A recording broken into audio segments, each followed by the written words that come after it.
You're welcome.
All right, as we start to filter back in.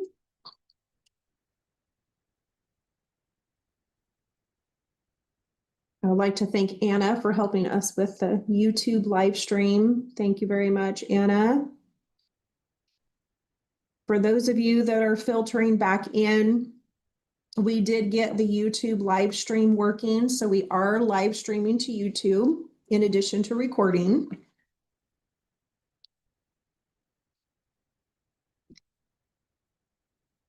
Next up, we have Department of Fish and Wildlife's Pine Creek project. And who do we have from Department of Fish and Wildlife? Hi, I'm Stephanie. Hi, Stephanie. Welcome. All right, let me get your presentation up here.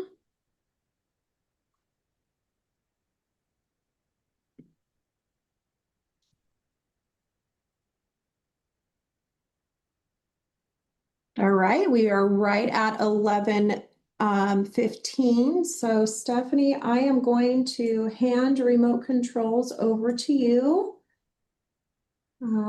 Let's see, let me get there. You should have controls.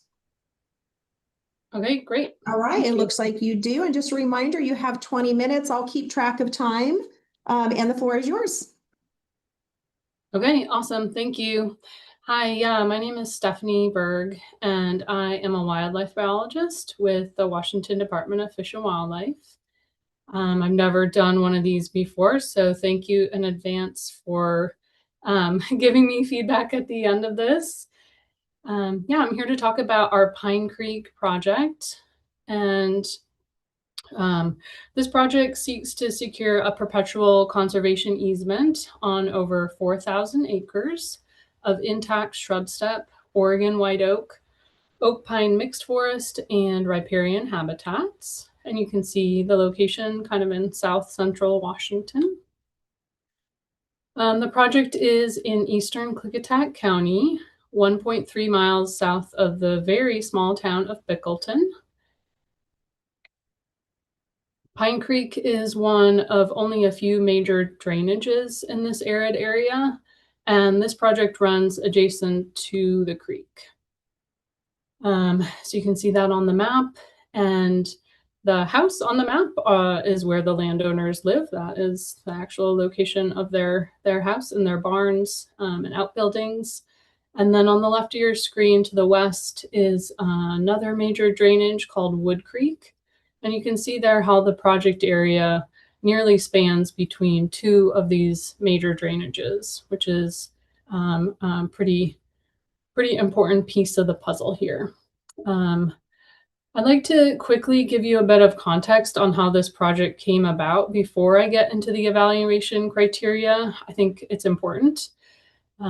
So I was doing a research project on mule deer that was to identify migration corridors and wintering areas in Klickitat County. And for that project, I solicited landowners to participate. And these landowners, Doug and Helen, were some of those participants. So we actually captured mule deer on their property and put GPS collars on those deer and tracked them. In the fall of 2024, I was out on their property to retrieve a GPS collar from a deer that had died, and they told me that they were thinking of selling their property. Knowing what an amazing property it was and how the area around it was being impacted by development, I asked if they would ever consider putting a conservation easement on the property instead of selling it. I've been thinking about conservation easements for the eastern part of the county for a long time, and I thought this might be a good opportunity. So that's how the project came to be. The landowners have been supportive and very patient as we navigate the process of making this project a reality. So, habitat impact and landscape significance. In an area with no active land trusts, little public land, and even fewer conservation easements, this project seeks to use a large tract of private land to help achieve conservation goals. The goal of this project is to prevent future further development and subdivision in an area with high development pressure. This project will protect intact habitat and migration corridors, providing connectivity for wildlife in an area where the cumulative impacts of development and land subdivision continue to compound. This project is unique in its large size and in its location in an area comprised of nearly all private agricultural lands. Ecological role. The project will protect land that is already good quality habitat. The project area supports year-round wintering and migratory mule deer habitat that we documented in our study. Shrub steppe and Oregon white oak habitats are rare in Washington, and both support a variety of species, both common and uncommon. Pine Creek and its associated riparian habitat provide water and cover, as well as foraging opportunities for species like bats. Oregon white oak acorns provide forage for mule deer, turkey, bear, western gray squirrels. The oaks, ponderosa pines, and junipers are used for nesting by birds from songbird size all the way up to eagles. And the shrub steppe vegetation provides both forage and cover for birds, reptiles, and mammals. Adequacy. At its widest east to west, this project nearly connects the Pine Creek drainage to the next major drainage to the west, Wood Creek, as I showed earlier. To provide connectivity between two major drainages in an arid landscape is both significant and unique. Drainages like these serve as corridors for movement of wildlife species like mule deer, cougar, bear, and a barrier-free area between those two corridors will enhance connectivity on a larger landscape scale. This is really important in an area with development like solar farms with tall fences, as shown in this photo, which is a solar farm nearby the project. Distribution and range. Many of the species present in the project area are rare statewide, and eastern Klickitat County represents the edge of their range, either to the west or to the east, as this is a transition zone between oak conifer woodlands and shrub steppe. This project will help to prevent range contraction for those rare species. During winter aerial deer surveys, this project has shown to be used by a large number of mule deer. And when you visit the property, you are sure to see at least one group of deer. Acquisition importance. For mule deer, one priority action from several planning documents is the use of conservation easements to protect migration corridors. This action is included in WDFW's Mule Deer Management Plan, WDFW's Game Management Plan, and the 2023 Washington Action Plan for Secretarial Order 3362.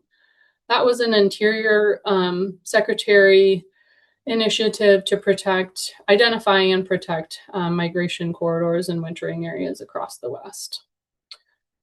Since mule deer are migratory, it's difficult to protect the extent of their range solely on public land. Conservation easements on private land are necessary pieces of the puzzle in protection of a mule deer's full range. Several of the new conservation compass points identified in the recently revised State Wildlife Action Plan by our agency are directly addressed by this project. And the Washington Habitat Connectivity Action Plan rates this project area as having high connectivity value.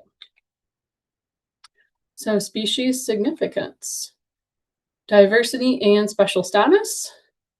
With its diversity of habitats, this project area is also used by a diversity of wildlife species. There are several species of greatest conservation need documented in the project area, including 2 species of bats, 4 species of birds, 3 species of small mammals, and 2 species of reptiles. In addition to those SGCN species, there are 4 priority species from WDFW's Priority Habitats and Species list. And then 6 of WDFW's priority habitats are present in the project area. Those are Oregon white oak woodlands, in-stream, riparian, east side steppe, aspen groves, and shrub steppe. Vulnerability. So SGCN species are rare, so the presence of 11 of those species on this project area is significant. SGCN species are also vulnerable, and protection of this large area will help mitigate the habitat loss and fragmentation that is happening around the project area. Mule deer populations are declining across the western US, and one of the factors in that decline is habitat loss and fragmentation, particularly on winter range and migration corridors, both of which are present here on the project area. Ecosystem impact. With a large variety of species present in the project area, there are a wide variety of ecosystem functions occurring. Mule deer are one of the target species, and they serve as important prey to large carnivores. They also require large barrier-free habitats with native forage, which in turn benefits many other species. Manageability and viability. For threat, there's a lot going on here, a lot going on this slide. It's an important one. The immediate threats to the project area include solar development and land subdivision. The map in the middle shows the project area in red, with deer migration corridor and stopover sites that our research project map in white and gray. The southern boundary of the project area is about 1.5 miles north of the 1,800-acre Lund Hill Solar Project, which is shown in yellow. That is surrounded by 8 miles of 8-foot-tall perimeter fencing that I showed in a photo earlier. And then the 2,500-acre Roosevelt Regional Landfill is 7 miles south of the project area, and that's shown in blue. It has near constant activity from trucks delivering trash from across the Pacific Northwest. Lands between the Lund Hill Solar Project and the regional landfill are currently leased for a proposed solar and wind project. Also adjacent to the project area to the west, shown in purple, is the Bluebird 1 solar project, which is approximately 1,700 acres and will also have a tall perimeter fence. They're scheduled to break ground on that this summer or fall. The landfill and solar projects remove available habitat, are barriers to movement for mule deer, and have a large cumulative effect on fragmentation in the area. Subdivision of land around the town of Bickleton is already happening and has recently increased as people seek refuge away from cities or are drawn to jobs at the landfill and the renewable energy projects. The photo shown on the right is from directly across the road from the Pine Creek project. Okay, restoration and management. The project area stands out among the surrounding properties in that the native habitat remains mostly intact. The current landowners have never grazed cattle, no longer grow wheat, and have planted their former CRP acreage with native grasses. There are no planned restoration or management activities in the near term, and the landowners will continue to live on site and steward the land. So stewardship is similar. Since this is a conservation easement, the landowners will continue to steward the land and are eligible to apply for state, federal, private grants for habitat improvement if needed or wanted. Nearby lands. The project is important because there are no other large tracts of protected land in the area. The Cleveland Shrub Steppe Natural Area Preserve is the only one and the closest one. It's located 3 miles to the west and is shown in the map. There's various sections of DNR trust land, as well as small parcels of BLM land that are present in the area. But you will notice I highlighted on the map that DNR trust lands are not always still available habitat. So there's a parcel within the Lund Hill Solar Project that is one of those trust lands. The larger green area to the west is the Simcoe unit of the Klickitat Wildlife Area, which some of you may be familiar with. But as you can see, otherwise, the eastern third of the county, there really aren't other protected lands. And there's also no active land trusts in the area. So conservation easement, since this project area is already intact habitat, a conservation easement provides the appropriate level of protection by preventing future development. Conservation easements are key in areas that are largely private lands.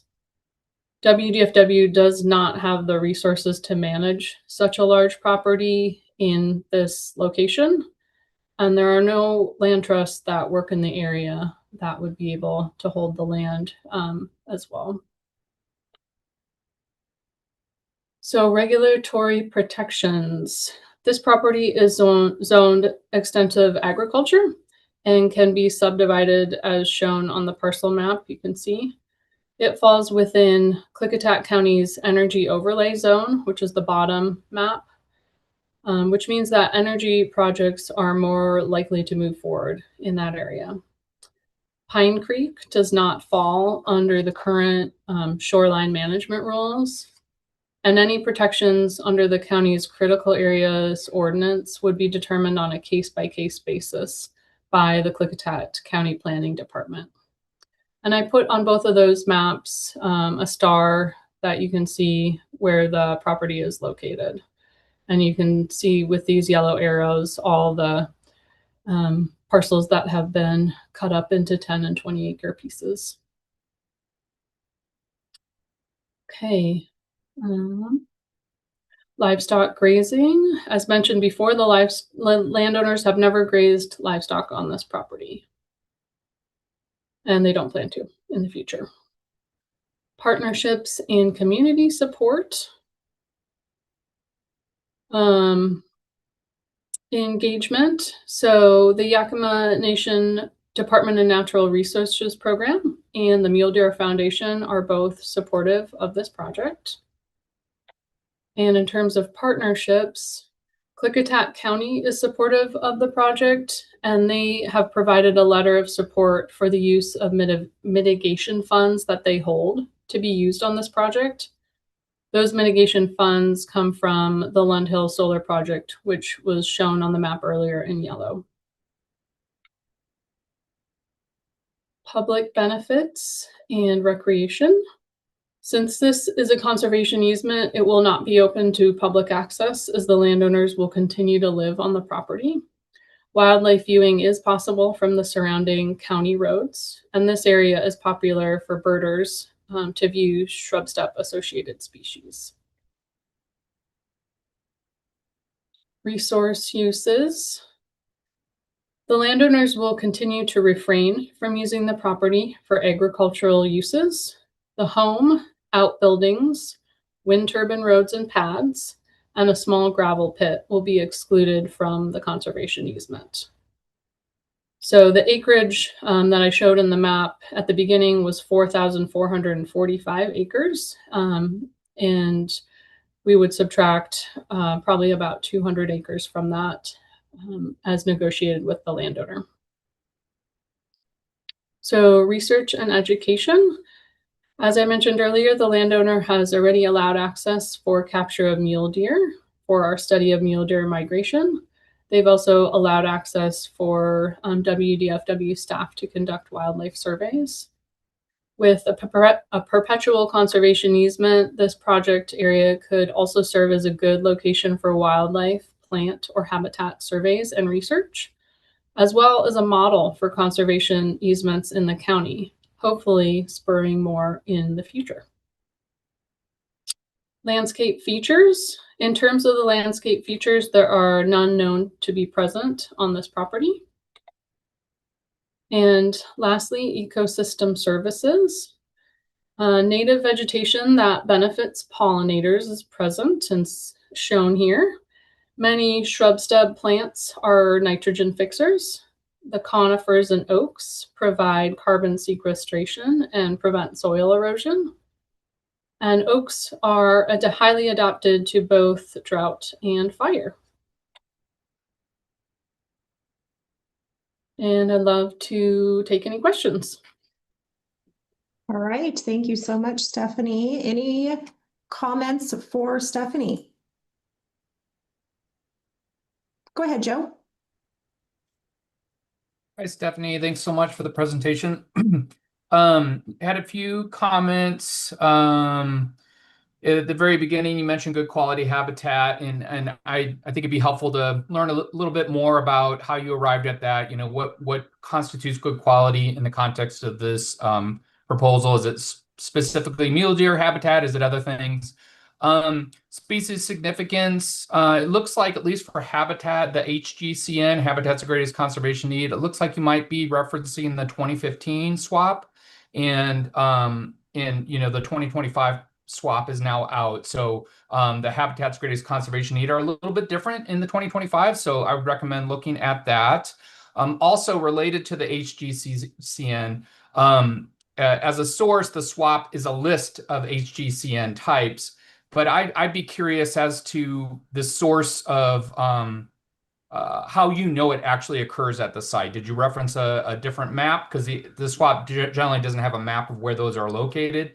Or did you identify it on site? And if so, what criteria, what resources did you use, or who identified it? What resources were used to identify it on the project site would be very helpful.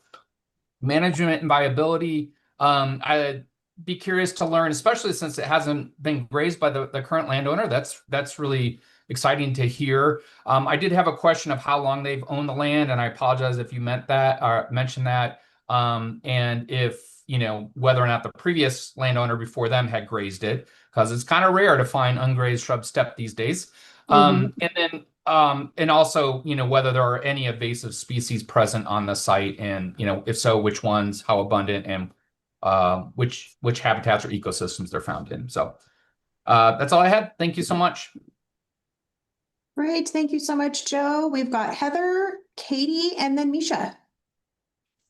Thank you. Thanks for the presentation. I enjoyed that. I had just a couple questions / comments. You mentioned the habitat types, you know, the shrub steppe and the Oregon white oak. How much acreage is there of both of those on the site? You have the overall acreage, but I was curious what the distribution is on that particular landscape. And you mentioned the barrier-free area, but then had the neighboring fencing. So I was curious kind of about that. Is that the barrier-free area within the site, or is there some agreement with neighbors? I was confused about that a little bit, with all of the solar and other uses surrounding the area, just how that would be a barrier-free area. And on your species list, you gave, I appreciated that you called out that these had been documented species on the site, species of concern, and the habitats, priority habitats. I thought that the slide would be more powerful for me if you included the species names on that, just kind of a capture of everything that you said there, but the actual list. I think that was it. Yeah, I also was really excited about the never grazing from this landowner, and that is rare and definitely adds to the value. So thank you for sharing that. All right, Katie, and then Misha. Great, thanks. I was just curious if you had a communication with the landowner about potentially allowing a portion of his property open to the public, but understand those can be sensitive conversations. So just a question I had. Thanks. Thanks, Stephanie, for the presentation. It's interesting, definitely an important land to preserve.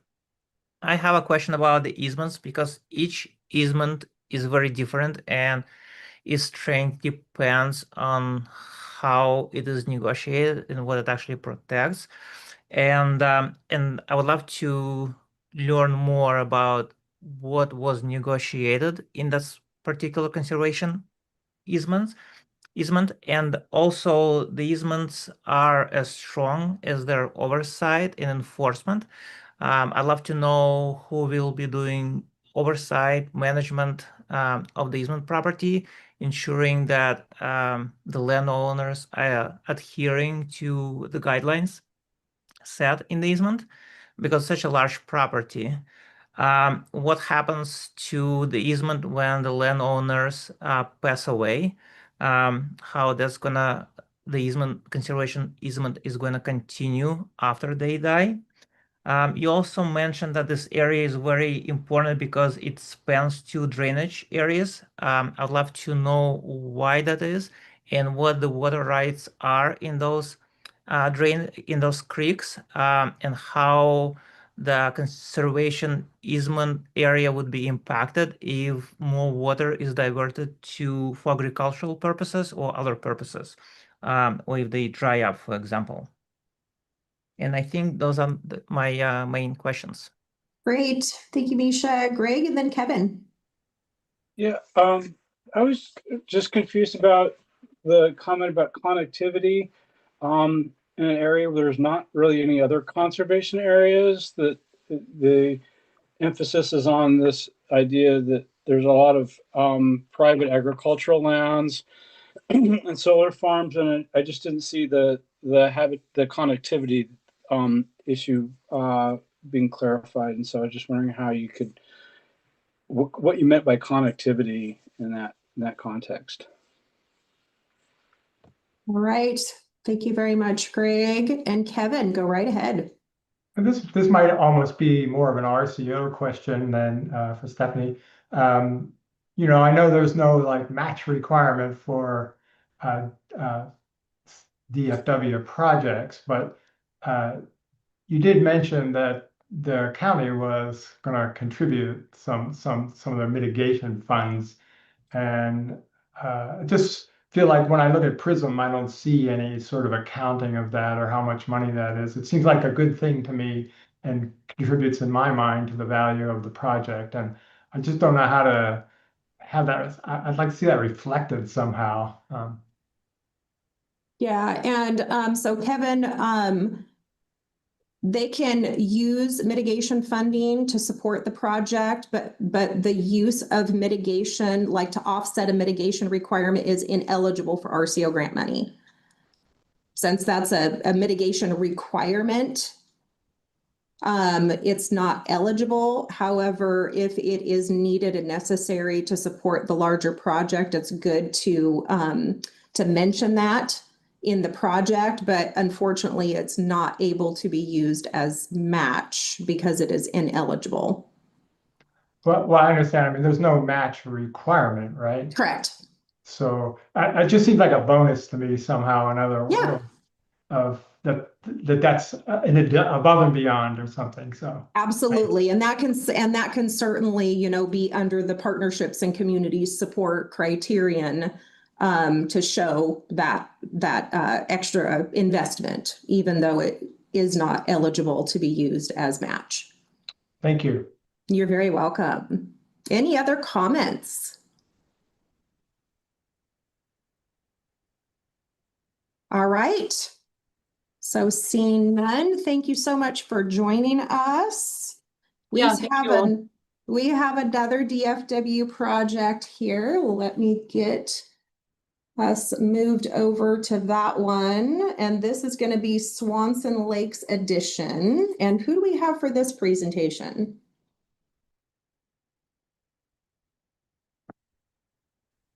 Good morning. My name is Sidra Blake. Hello, Sidra. How are you doing? Oh, I'm doing fantastic. It's a beautiful day, and I'm in the office though. Well, maybe we can get through this and you can get back out in the beautiful weather. Yeah. So Sidra, I'll go ahead and get your presentation started, and then Perfect. I will transfer controls over to you. Let's see. There we That go. will be new. So go ahead and move your cursor around and I'll let you know when it shows up on this end.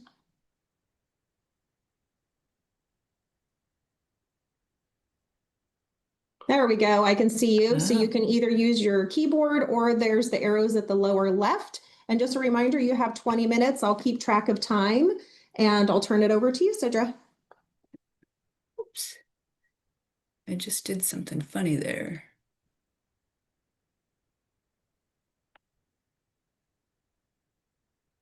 There we go.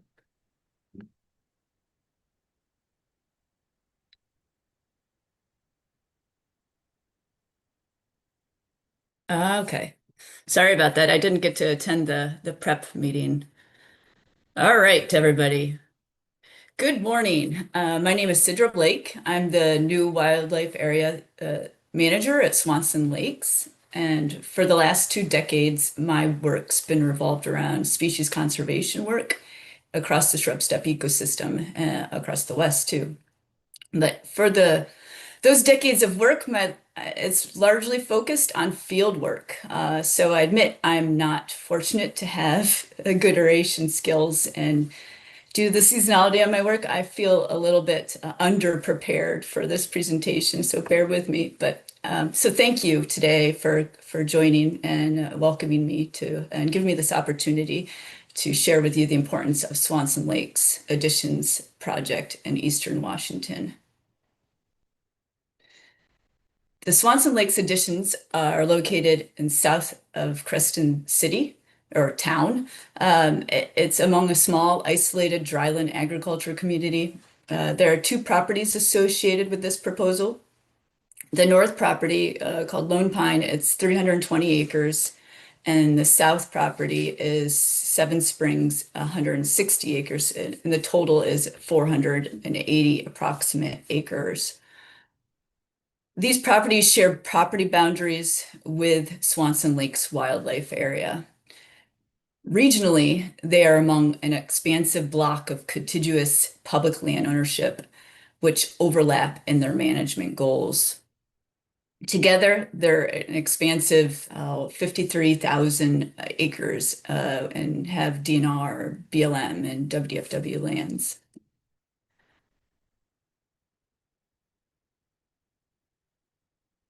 I've not mastered this go ahead function.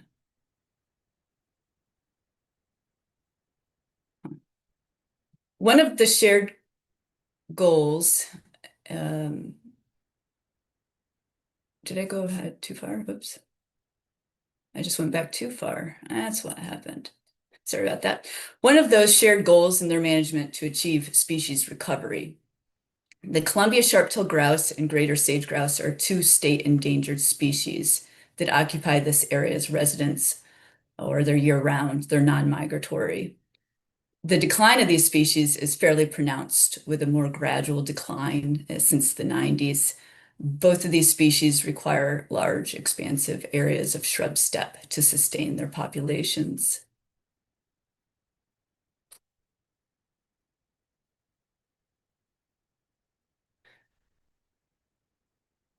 So why are these properties worthy of long-term conservation? The habitat across the Columbia Basin has obviously changed since human colonization. For sharp-tailed grouse, they're limited to a mere 3% of their former range. Agriculture, urban development, overgrazing, wildfires, change in climate, artificial inflation of predators, and fragmentation have led to the current range contraction, and that's denoted in blue. The Swanson Lakes Recovery Zone is the isolated east flank of the population, denoted as that red star. It's centered across the greater Swanson Lakes wildlife area.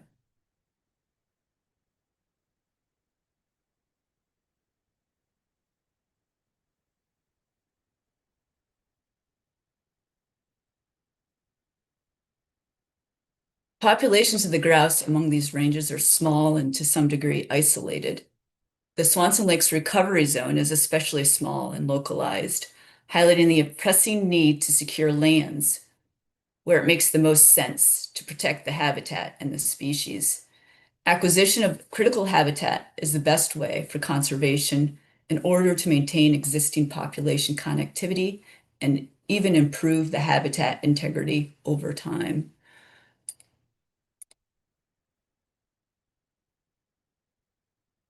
Oh, I'm not good at this.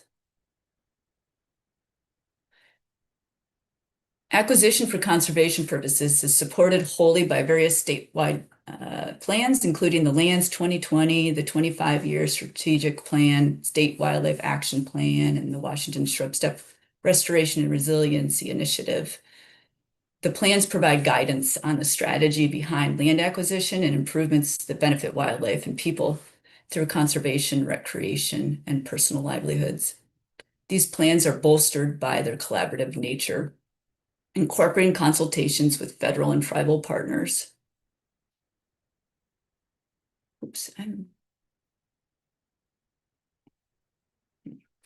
Each set of species recovery plans wholly support the acquisition of land that is at risk of development or loss, when there are willing sellers and when key habitats are the rationale for the purchase.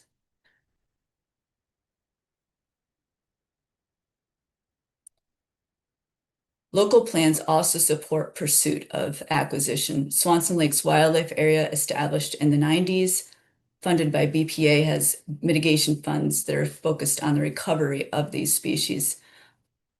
Other plans that support acquisition are from the Lincoln County Community Wildlife Preparedness Plan, which is a collaborative approach to reducing wildfire risk, the Mid-Columbia Basin Drought Plan, led by the Lincoln County Conservation District and the Columbia Basin Sustainability Water Coalition and the Department of Ecology, to address drought preparedness, resiliency, and water supply security.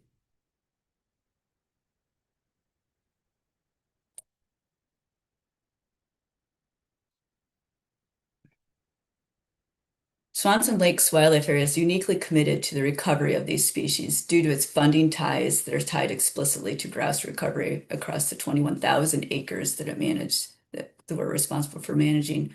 Our BLM partners add value to this effort with their shared management goals, leading to managing 53,000 acres focused on grouse recovery, denoted as blue. Together, the partners have restored the 4,000 acres of restored native shrub steppe, denoted as blue. Sorry about that. Additionally, we coordinated weed management projects that mitigate fire risk, installation, maintenance of fences, reduce predator perches, and the commitment to strong expertise specialized, and the work on this landscape continued today with ongoing projects, denoted as yellow in that map.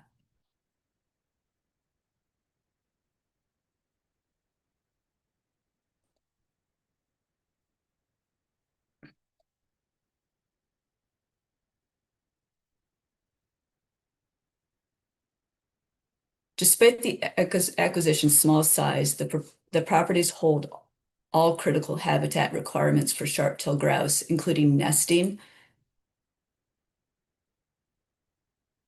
brooding. It would do it.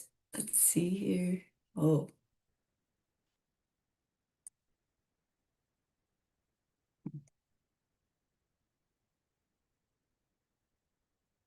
I get a malfunction. It should go through the cycle.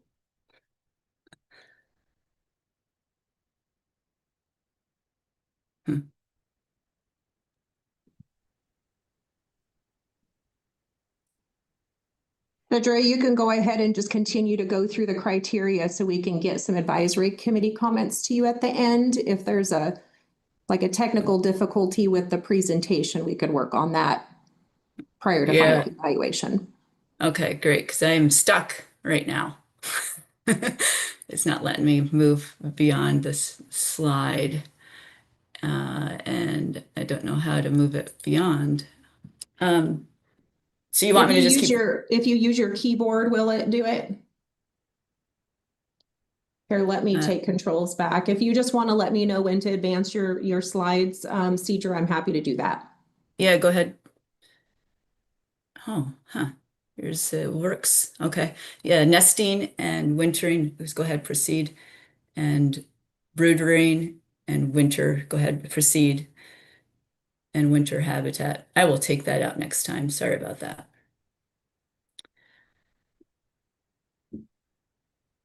And now I've lost track of something else. Let's see here. So the property has all those habitat types. According to the natural, slide 14, other wildlife species and communities that occupy this habitat may be common or specialized, but are widely diverse, including plant communities, reptiles, amphibians, birds, insects, and mammals. I think that slide label is wrong, actually. I am sorry, I just skipped wrong. The properties are nestled among active and inactive historic leks.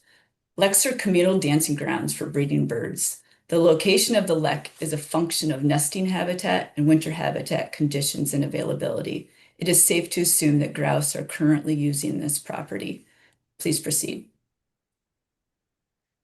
According to the Natural Heritage Program, using their ecological system models of habitat, the two properties hold imperiled habitat and may even contain critically imperiled, denoted as the green, orange, and dark pink. Please proceed. Other wildlife species and communities that occupy this habitat may be common or specialized, but are widely diverse, including plant communities, reptiles, amphibians, birds, insects, and mammals. The prey feed the predators, the plants provide host plants for butterflies and larval native wasps. And the badgers provide burrows that may be occupied by a rabbit or burrowing dwelling wildlife seeking cover. There is such interdependence between these species, but I must say that they may not depend on one another for survival. And an individual species' intrinsic value still has value to the recreationists, scientists, naturalists, and those that find value in biodiversity. Please proceed. The existing habitat quality of the properties is good with existing native perennial bunch grasses that create desirable structural heterogeneity for nesting and predator evasion. One historic ag field has evidence of degradation on site and cheatgrass invasion and will require habitat restoration. Currently, it is immediately adjacent to a road and poses a risk to adjacent habitat because of its current degradation and extent of cheatgrass. The riparian stringers, wetland meadows, and aspen stands are adjacent to the perennial lakes in the northern property. The riparian habitat or winter sharp-tailed grouse habitat is hypothesized to be a population-limited habitat. Securing this habitat would allow us to monitor the habitat for grouse and plant riparian trees that grouse forage on in wintertime during snow events. Please proceed. What is the significance of the species? Please proceed. There are up to 65 vulnerable species that may use these properties, including the federally and state listed species, state SGCN, PHS, and sensitive plant communities. The species are spread across wetlands, shrublands, and migratory corridors. Please proceed. Up to 80% of shrub steppe has been converted or degraded, leaving little high-quality shrub steppe habitat. The threat of habitat degradation and additional fragmentation persists with increased development and wildfire risks, most of which are anthropogenically caused. Increases in hobby farms, cheatgrass cause degradation, noise pollution, domestic pets that indirectly and directly interfere with wildlife. Please proceed.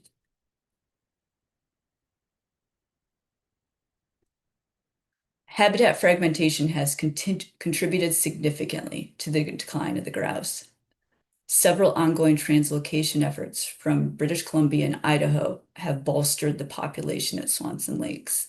New unpublished genetic data from collected feathers suggests that Idaho genetics are present on the landscape now, and there is limited genetic information from the BC translocated birds. This, despite most of our augmentations have come from BC birds. Please proceed. The frequency and intensity of 100-acre fires in the last 20 years has increased. Most of the habitat has burned.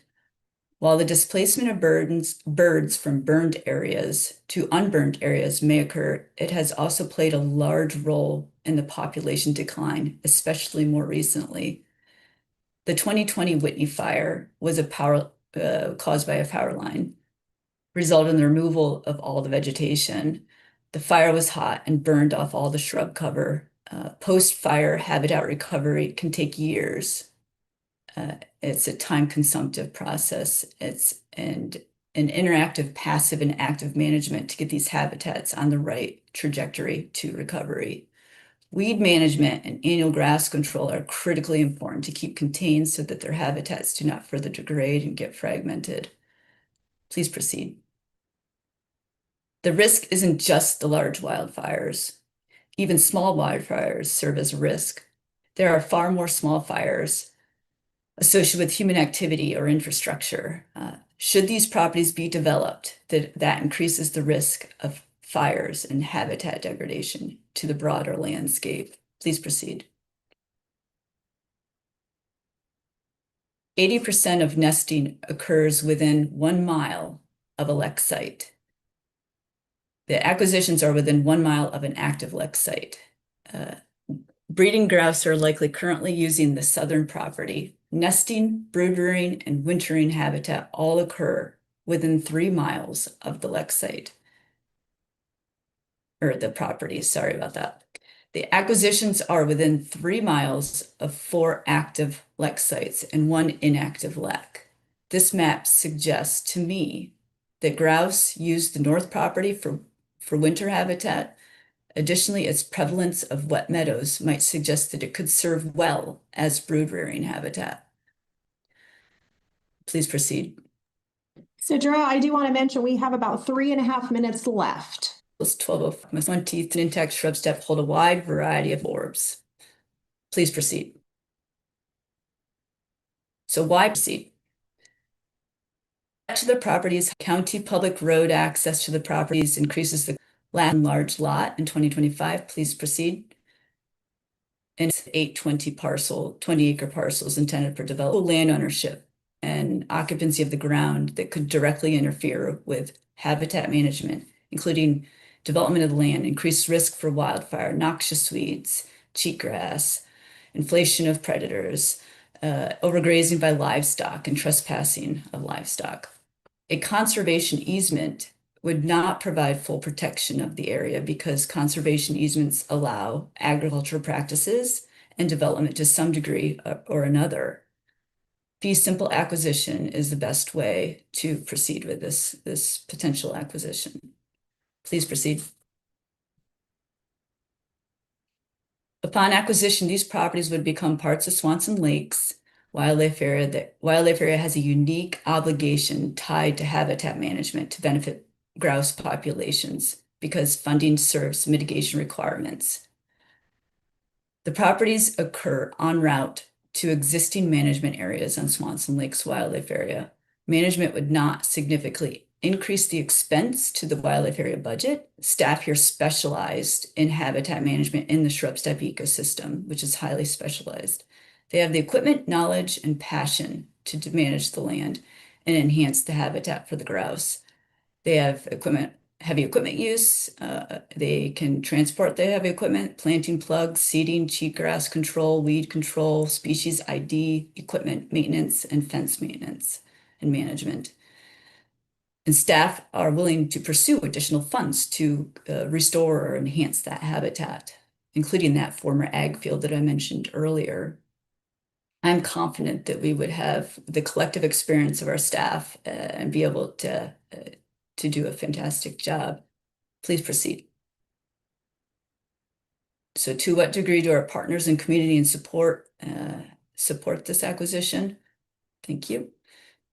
External and internal partnerships bring a wealth of expertise through, in the past, for implementation of wetland improvement projects and improving habitat integrity and noxious weed control efficacy.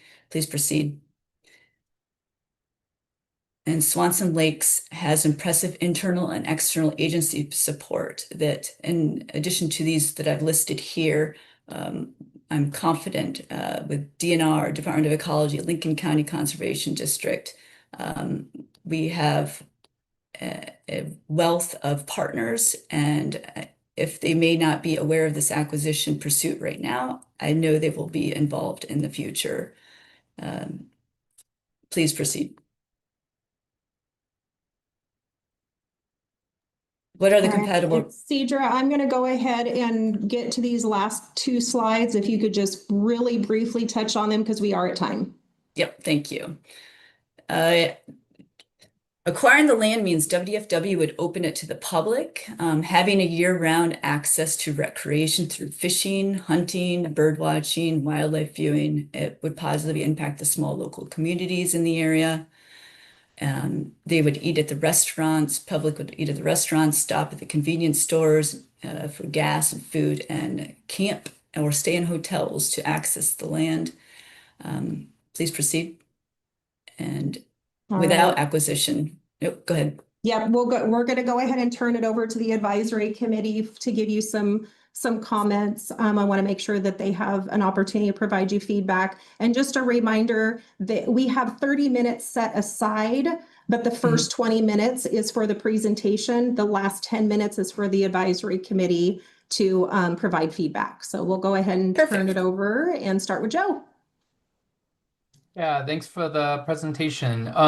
Just high level comment in the beginning for the first couple categories, and you may have done this and maybe just with the technical difficulties it got lost, but it really helps us evaluators if you can organize your presentation according to the scoring criteria. It's really easy for us to then quickly kind of piece it all together. I think you did a good job of the last couple categories, but I felt a little bit lost in the beginning, but that may have just been the disruptions that were happening with the technical difficulties. Excuse me. Also, quickly, you mentioned the Natural Heritage Program habitat models. I think you're referring to ecological systems maps. We did not develop those, so just kind of look into that because reference to anything Natural Heritage Program has to be in our database. So that's why I'm pointing that out. You may want to revisit where that information came from. We did develop the classification, but not that map. So we're not saying that those things are there in our database. And related to that, in your species table, you do list 2 ecosystems. Again, the source is DNR, but if it isn't in our database, the source, really needs to be, maybe think about the state wildlife action plans, the 2025 plans, because I think the ecosystem names there listed are probably from the 2015 plan. So check out the Natural Heritage Data Guidance on the manual website and follow that to explore how heritage data can be accessed. Importantly, also following that data guidance, you may have a federally listed plant on one of your parcels, and I think that would obviously be a boon to your application. So check out that guidance, check out the data. You may have another critical feature to add to your species table. So thanks. Thank you. All right, thank you, Joe. Misha, go right ahead.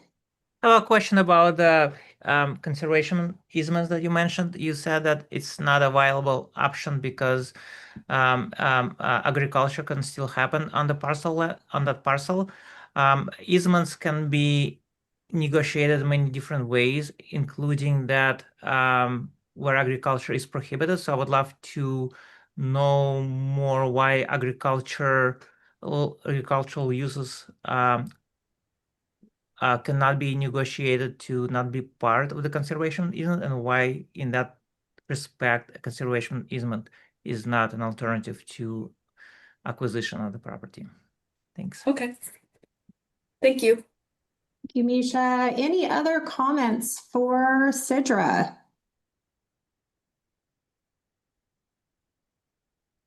All right. Seeing none, Sidra, thank you so much for joining us. We will see you for evaluation. Yeah, thank you, everybody. Yes, thank you. All right. Have a wonderful day. Advisory committee, that brings us to our second break, which is lunch. We're running a little ahead of schedule, but we will have Department of Fish and Wildlife back here for their Luna Ponds project at 1 o'clock. So if we could regroup just a couple of minutes before then, have a nice lunch, and we'll see you just before 1 o'clock.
of the orbital Discovery, and the shuttle has cleared the tower.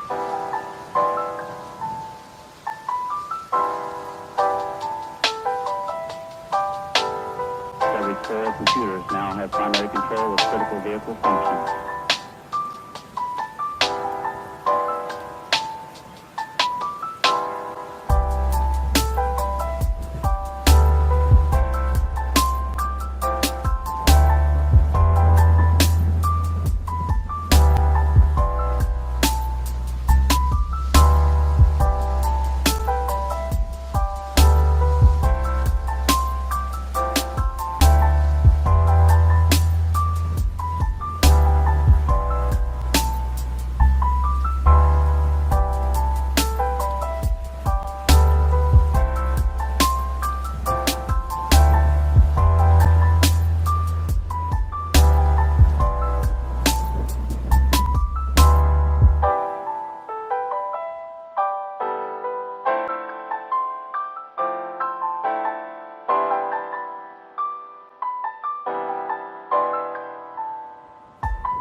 All right, as we slowly start to trickle back in, we'll get started right at 1 o'clock.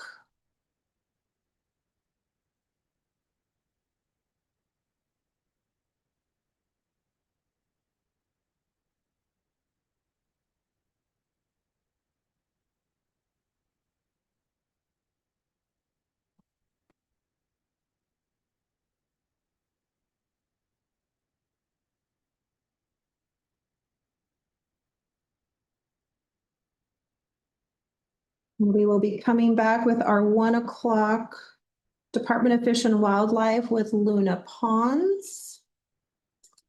And do we have someone from Cassandra? I saw you pop your camera on. Hello. Hello, hello. Can you hear me all right? I sure can. Great. So let me share the screen here with your presentation.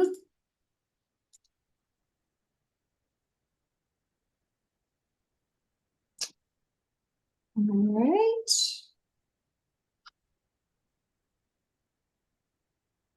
And then I'm going to go ahead and turn controls over to you, Cassandra.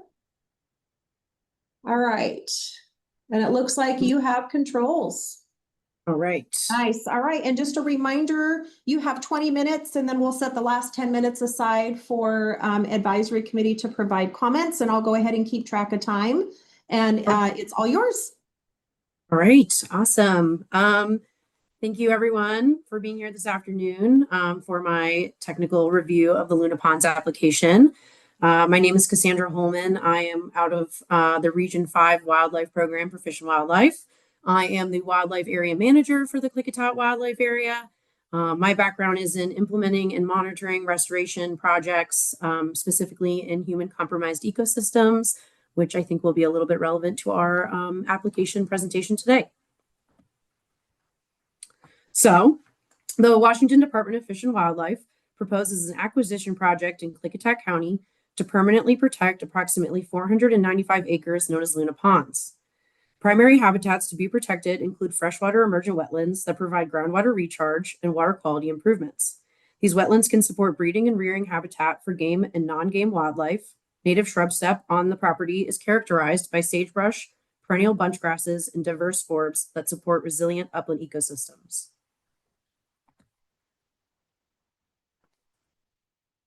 Oops, sorry about that. So the overall goal is to conserve wetlands and shrub steppe habitats, enhance ecological function, and maintain long-term public access for wildlife-dependent recreation. The project supports priority habitat and species, including the state candidate golden eagle and the little brown bat, by protecting foraging habitat, roosting opportunities, and open landscapes near water. The site is also currently used as a wintering roost site for bald eagles. The land is currently enrolled in WDFW's private lands program, and acquisition would solidify and expand hunting access opportunities. The location is 4 miles east of Goldendale. There is easy access from the Bickleton Highway. It is about 20 minutes from our 10,000-acre Simcoe unit and about 30 minutes from our 13,000-acre Soda Springs unit, which is all part of the Klickitat Wildlife Area. This land is an opportunity for WDFW to expand land ownership in eastern central Klickitat County, where wildlife area land is somewhat limited, with most of the wildlife area in a mosaic along the Klickitat River. Habitat impacts. Due to the proximity to the town of Goldendale and the transition from legacy farming families to a larger portfolio of economic and development demands, Luna Ponds represents a land type in Klickitat County that can follow two paths, either conservation or development. Remaining intact shrub steppe habitats are increasingly rare and difficult to conserve without a clearly defined conservation purpose and long-term management commitment. Water from this riparian area eventually flows into the Rock Creek Basin, contributing to the overall water quality for protected fish species. This is what landscape significance means. Even species that could never exist at Luna Ponds could be affected by its conservation outcomes. What you'll see on the screen is just a brief overview of examples of native wildflower species found on the property. Aside from that, the ecological roles of the property are as follows. Freshwater emergent wetlands provide groundwater recharge, flood storage, water filtration systems, and seasonal wildlife habitat. Waterfowl and seasonal water obligates like Herpetofauna species can be found in various ponds on the property. Movement corridors exist for a variety of large and small species. A movement corridor can be small mammals navigating through bunch grass structures for predator protection, to riparian corridors for songbirds and bats, to the larger connected landscapes for deer, coyotes, bobcats, and other game free of road crossings and conflict. Shrub steppe, by designation, plays a role as the native plant community, supporting pollinators and insect populations as a food source for upland wildlife during critical times like nest raising and fledging. The long-lived perennial species contributed to erosion control and soil stability.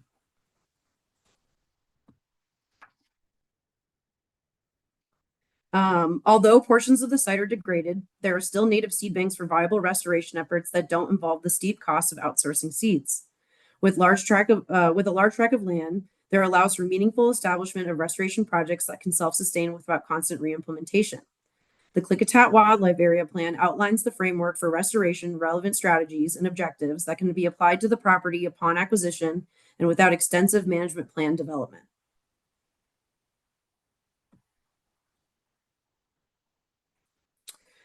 Distribution and range. With 700 square miles, mostly east of Goldendale, zoned for agriculture, this strengthens the argument to conserve large parcels when possible.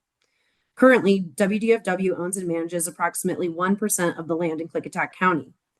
With an estimated 80% of historic shrub steppe lost or degraded to development and agriculture since the arrival of non-native settlers, protected remaining shrub steppe habitat is more important than ever. For our large game species that are currently in decline, the Klickitat mule deer inhabits the Columbia Hills and surrounding terrain to the north along the Columbia River. The Klickitat River is the western boundary of the herd and is part of a transition zone between black-tailed deer and mule deer distributions. Klickitat mule deer are partially migratory, with more residents in the eastern half of the herd's range and higher proportions of migrants to the western half of the herd's range. Mule deer can find a wintering home on the 500-acre parcel of their partially migratory range. Species significance.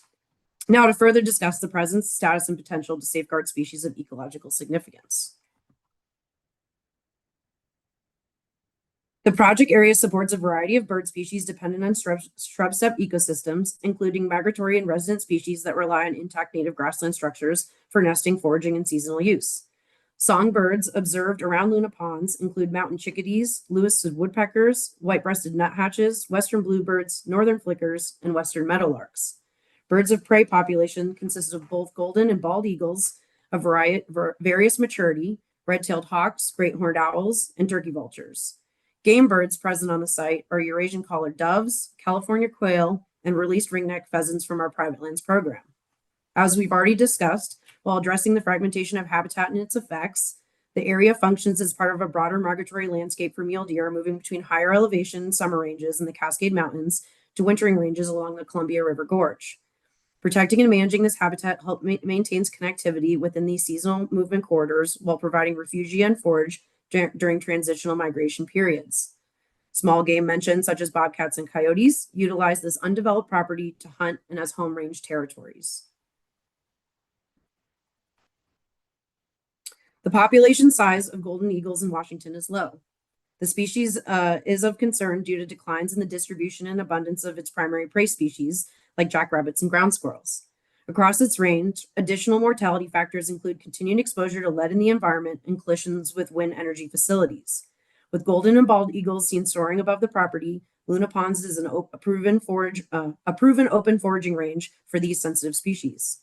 For little brown bats, providing snags and roost trees within a mile of open water or riparian areas is beneficial by providing ready access to drinking and foraging sites. I would like to talk here more about the special status of the Columbia Basin foothill and canyon dryland grasses in the Intermountain Basin's big sagebrush steppe ecosystems that are at risk, but it's better addressed by their vulnerability. Shrub steppe is one of the most imperiled ecosystems in Washington, historically covering more than 10 million acres across eastern Washington. 60 to 80% of shrub steppe habitat has already been lost or degraded, primarily from agricultural conversion, development, invasive species, and altered fire regimes. Remaining shrub steppe landscapes are often fragmented and degraded, which reduces habitat quality for shrub steppe dependent birds, raptors, and migratory wildlife, as we've discussed. Climate-driven changes in precipitation and temperature are expected to affect shrub steppe vegetation and wildlife by reducing shrub recruitment and seedling survival, increasing drought stress on native plants, and increasing wildfire frequency and severity. A feedback loop of invasive grasses, wildfire, shrub loss, and more invasive grasses is currently one of the greatest ecological threats to the Columbia Basin. As plant diversity decreases, so do populations of insects. And without intervention, there is a risk that cool season grasses present, like bulbous bluegrass, cheatgrass, and medusa head, can create a monoculture and increase wildfire risk due to subsequent matting of these invasive annual grasses. Ecosystem impacts. So as the entire area is identified in PHS as shrub steppe, and as I've mentioned that ecosystem a lot already, this slide is a little bit for the birds and how the bird species are really make up a lot of what the shrub habitat, make a lot of the shrub steppe habitat what it is.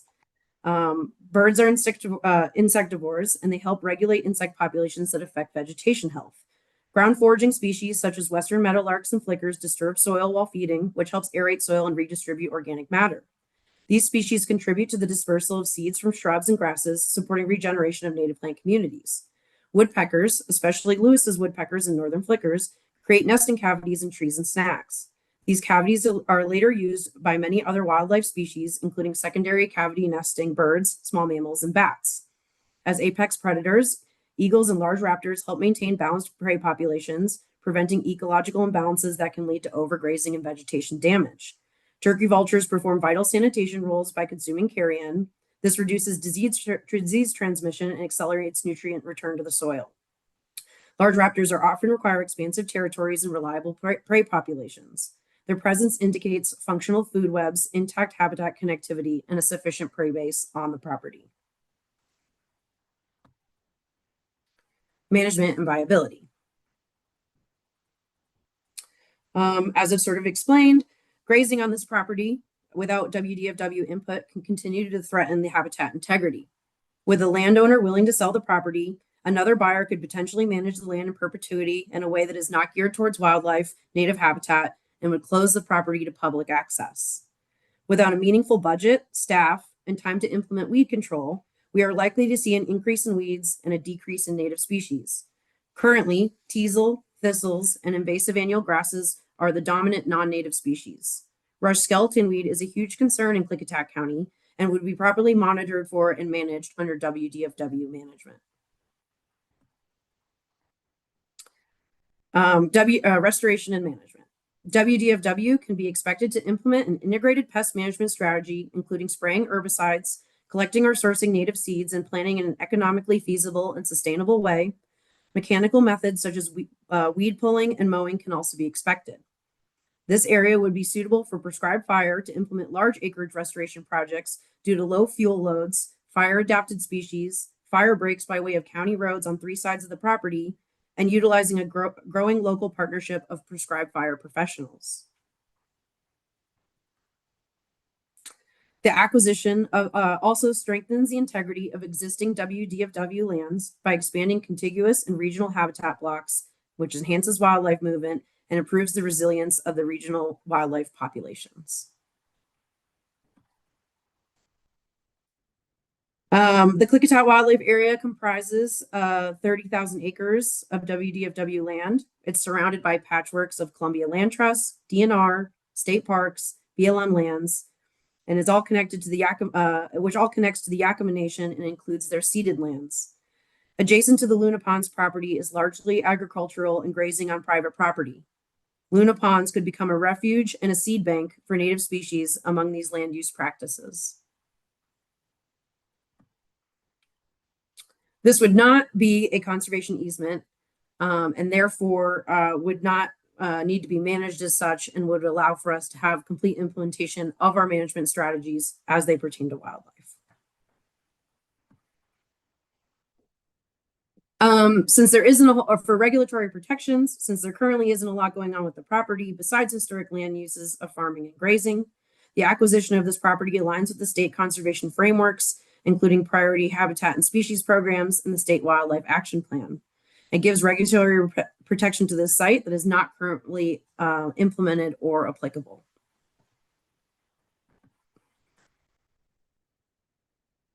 Although there is no livestock grazing, although there is no plan to graze, I wanted to point out that WDFW's policy on grazing and the philosophy we hold for actively managing grazing practices in Clickitat County, where a lot of support for the land acquisition at the county level is to support working lands, but only when there is a benefit to wildlife on WDFW managed lands. So we would be grazing when applied in a carefully prescribed, monitored way that adjusts for sensitive habitats. Grazing is site specific and objective driven, consistent with our habitat management. And again, we're not planning to graze on this property, but since that's one of the historic land uses, I wanted to highlight how WDFW manages it a little bit differently. Partnerships and community support. Engagement. With 3.5 thousand people in Goldendale and an average household income of $40,000 a year, it is important in the sportsman paradise to provide local, easily accessible public land opportunities, not only in the Columbia Gorge region and to tourists, but also to the local communities who should be given opportunities to explore their own backyard. Partnerships. Conservation organizations, including Columbia Land Trust, the Nature Conservancy, and regional Audubon Society chapters actively work to preserve shrub steppe, enhance riparian habitat, protect species, and provide technical expertise and long-term stewardship capacity. I work with these organizations frequently on regional habitat and share expertise and enthusiasm for restoration strategies. Public benefit. The proposed acquisition directly supports the conservation priorities of several key partners in Clickitat County. The Yakima Nation has cultural and ecological interests in protecting shrub steppe and riparian systems that support first foods, migratory birds, and big game species. The tribe's ongoing work in salmon recovery, water quality, and habitat restoration aligns with the protection of intact upland and riparian systems. Nearby ranchers, landowners, and agricultural operators benefit from healthy rangelands and functioning wetlands that support forage, water availability, and wildlife movement that minimizes conflict to their own operations. Together, these partners provide strong community support for critical habitat acquisitions and share a clear interest in protecting the natural resources found in Clickitat County. We've already discussed the potential for expanded public access and hunting opportunities, which is a main funding source for the wildlife area budget. And there are also many other user groups that care for the access to state lands. Wildlife viewing, all the birding that I mentioned, passive recreation for hiking, especially with our older and disabled individuals, would benefit from the Luna Ponds acquisition as an easy to recreate land that isn't canyon country and isn't far from town.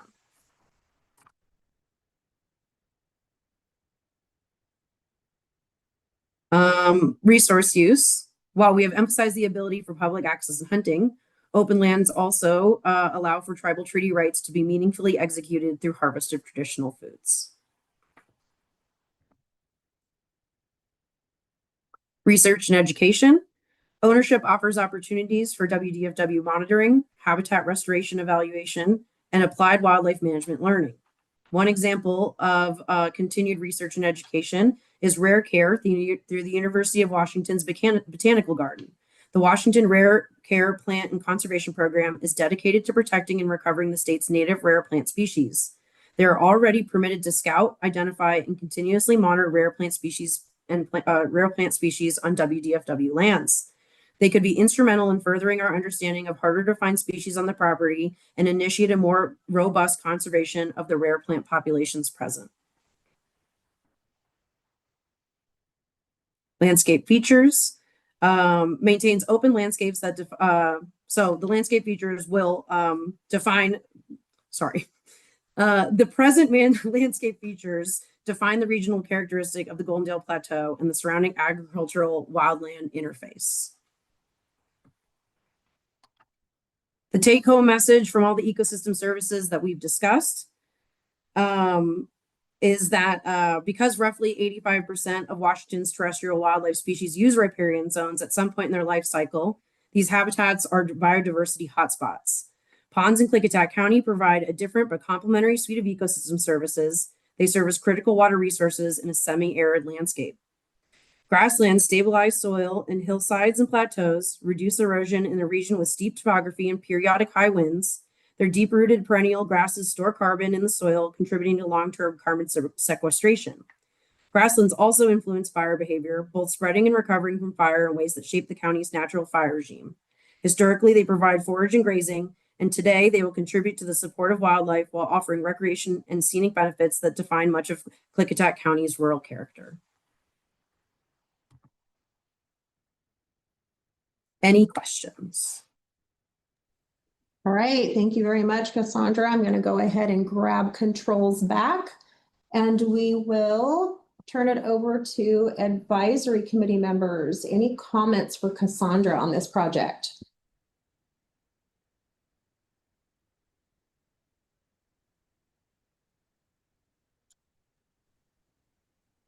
Go ahead, Joe. Yeah, thanks for the presentation, Cassandra. I wanted to quickly address the Columbia Basin Foothill and Canyon dryland grass, and so I think that should be grasslands, and the Intermountain Basin's big sagebrush steppe. You referenced those as PHS types. They're actually, I think really what you're referring to is HGCN from the swap, and I think those come from the 2015 swap. There is a 2025 swap that was recently published. I would look into that as to the appropriate ecosystem types listed in the swap as being present at the site. And also, if you could note, how do you know they're present? Are you referencing a map? Did you identify them on site? If so, who identified them and what criteria they used? That would be helpful. Thank you. All right, thank you, Joe. Heather, go right ahead. Thank you so much. That was a great presentation that you covered a lot of territory there. And I appreciated that you addressed each of the drill downs in our criteria. That was really easy to follow and will make it easier for us to score. I just wanted to make a comment. I really appreciate that you put in that the tribal involvement and the attention to treaty rights. And I had a question about grazing. You said that you weren't planning to graze on this land and that WDFW does it differently. And I was just curious more about that. Maybe it's not for this presentation because you're not going to be planning to do it. But if you were to do another presentation that did include grazing, because that can be so degrading, what are the main differences between your practices and conventional practices, and does that include wildlife friendly fencing? So that's just a question that I had about your overall practices for that. Thank you very much. Great, thank you so much for the comments. Any others for Cassandra? Kevin. Hey, yeah, that was very good. I want to echo the comment that it was real easy to follow. One slight suggestion would be when you were talking about in the management section about nearby lands, I felt, and maybe I missed it up at the beginning or didn't remember it, but having a map that should show those relationships would be helpful. Yeah, I really need a map. Thank you. Thank you. Thank you for that, Kevin. Any other comments for Cassandra on this project? I think the one comment that I would provide Cassandra is less text and more visuals on your slides would be great. You can go ahead and it's not necessary to put your script on the slides. You can go ahead and just verbalize that, and visuals to support what you're saying are always really helpful.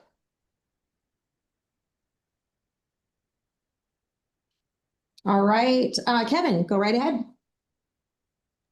Yeah, I would just want to say, don't go too far with that removing text, because I was looking at some of these presentations in advance, and some of them have no text in them, and I find that how they say, well, if you look at a graph in a book, the graph should be able to stand alone. And some of the presentations I looked at, if I just spin through the slides without any verbal, I can't tell what was going on. But yours, I feel like I pretty much could have scored it from the slides.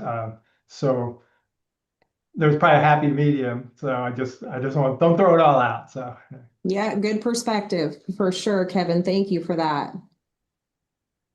All right. Any other comments for Cassandra before we take our first break of the afternoon? I see none. Cassandra, thank you so much for joining us. We'll see you at evaluation.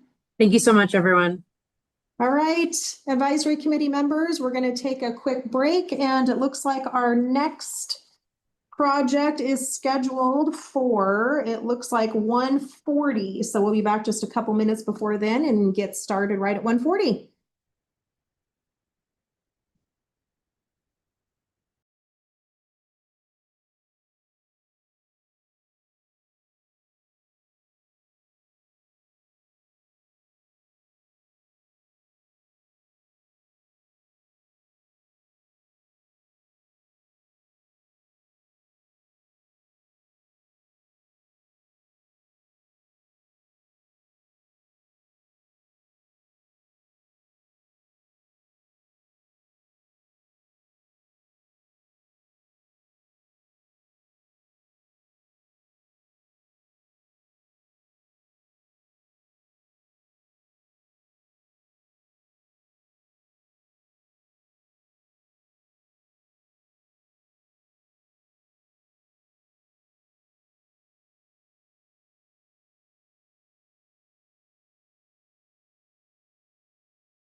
All right, as we're trickling back in here from our first afternoon break,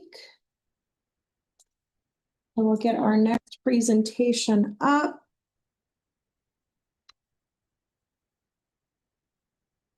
And that is going to be Scotch Creek Additions.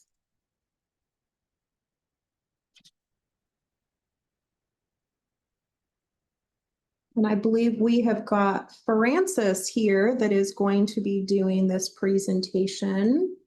Hello, Francis. Hello, hello. How are you? Great. How are you doing? Good, good. Very good. So I am going to hand controls over to you, Francis. Let me share the screen first. All right, and then I am going to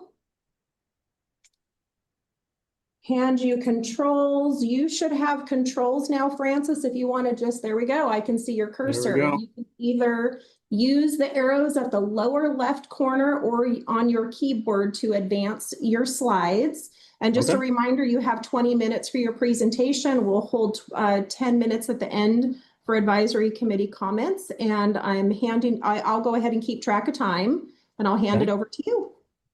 All right. Hello, everybody. I'm Francis Wynn, Region 2 Lands Agent for North Central. So I cover Okanagan, Chelan, Douglas, Grant, and Adams County. We'll get this started. All righty. Uh-oh, a little too much. Excuse me. Let's go back. There we go. Okay. The Scotch Creek Additions project is made up of 2 properties. Both are adjacent to the Scotch Creek unit of the Scotch Creek Wildlife Area in Okanagan County, which is in WDFW's North Central region.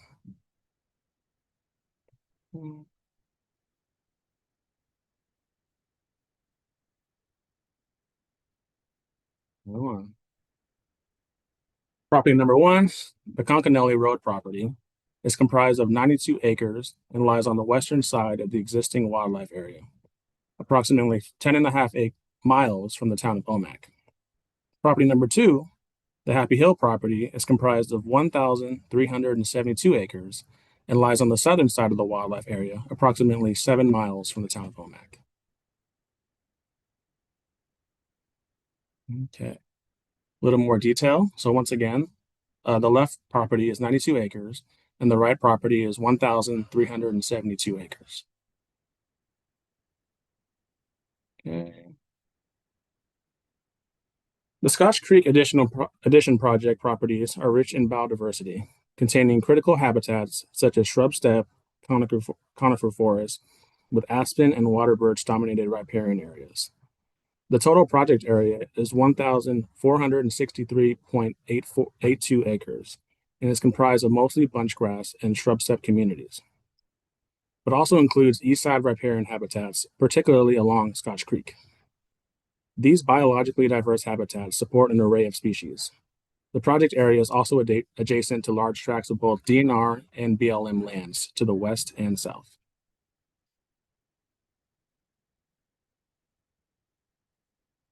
State endangered Columbian sharp-tailed grouse would benefit immensely from this project, as they currently winter along the riparian corridors, while the adjacent shrub steppe provides to grouse and other obligates valuable foraging opportunities. Many other priority species will benefit from this acquisition, including mule deer, golden eagles, and wolves. Goals of the project include protecting various critical wildlife habitats and expanding highly important regional biodiversity corridors, improving movement of species across the landscape. This acquisition protects these lands from future residential and agricultural conversions while expanding on wildlife-related recreational activities. Habitat impact.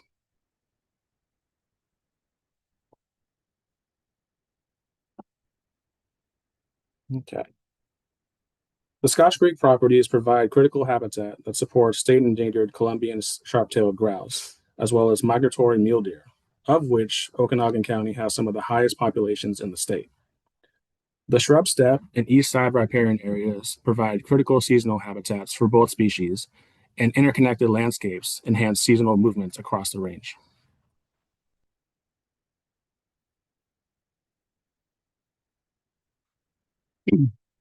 Healthy deer populations are vital to the local economies as they provide ample recreational opportunities as well as support various predator-prey dynamics. These lands significantly increase valuable shrub steppe habitat for mule deer and various other obligate species, while the water birch-dominated riparian systems provide critical wintering habitat for sharp-tailed grouse.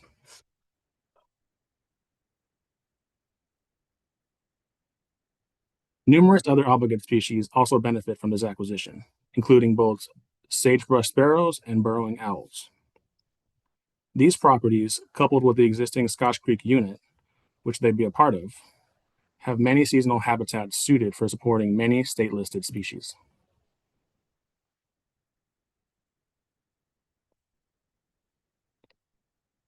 With the size of the property and what it adds to the wildlife area, along with mule deer, an impressive variety of game species also depend on the biodiverse corridor of lands, such as white-tailed deer, cougar, bobcat, black bear, coyote, as long as game birds, which include California quail, Hungarian partridge, dusty grouse, and ruffed grouse.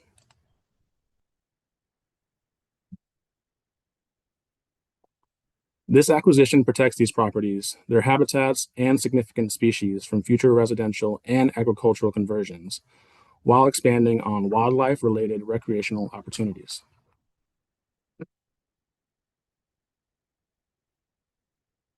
Okay.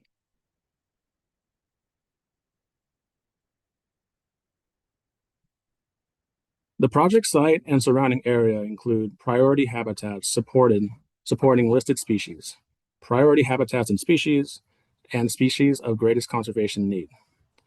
This area includes shrub steppe, dry conifer, and riparian systems used by golden eagles, wolves, mule deer, and Columbian sharp-tailed grouse.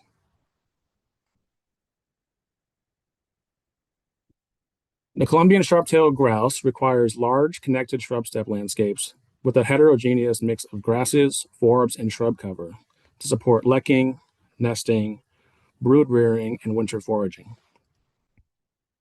Habitat loss, fragmentation, and population isolation have been identified as the primary constraints of recovery. Conserving intact habitat at Scotch Creek strengthens landscape connectivity within the remaining Washington range and helps maintain the structural conditions necessary for population stability and long-term recovery.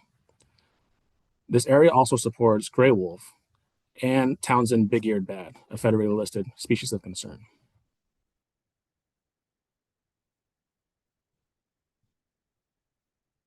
Ongoing habitat fragmentation from residential development and unmanaged recreation continues to erode habitat quality and connectivity in the region. Permanent protection of the Scotch Creek wildlife area would conserve these habitats and support long-term species persistence. The Okanagan supports some of the highest mule deer densities in Washington. Low elevation shrub steppe provides essential winter and early spring range, a known population level limiting factor, and contributes to key seasonal migration and movement corridors across the landscape.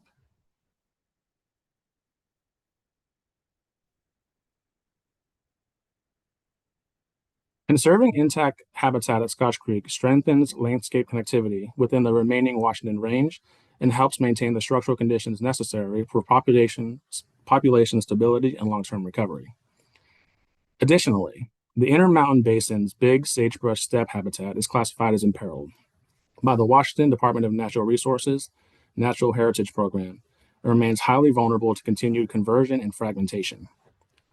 Protection of this habitat preserves intact shrub steppe systems critical to SGCN and other species dependent on this increasingly rare ecosystem.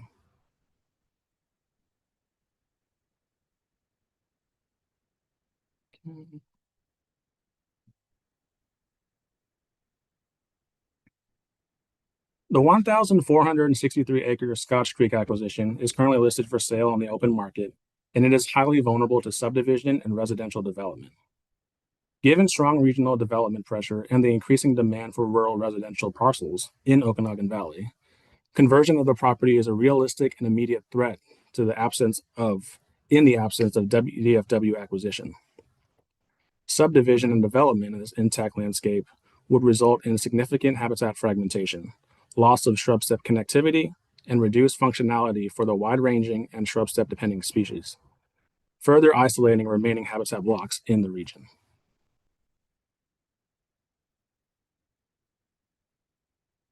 And as you can see, this is the current state of the habitat versus the historic range.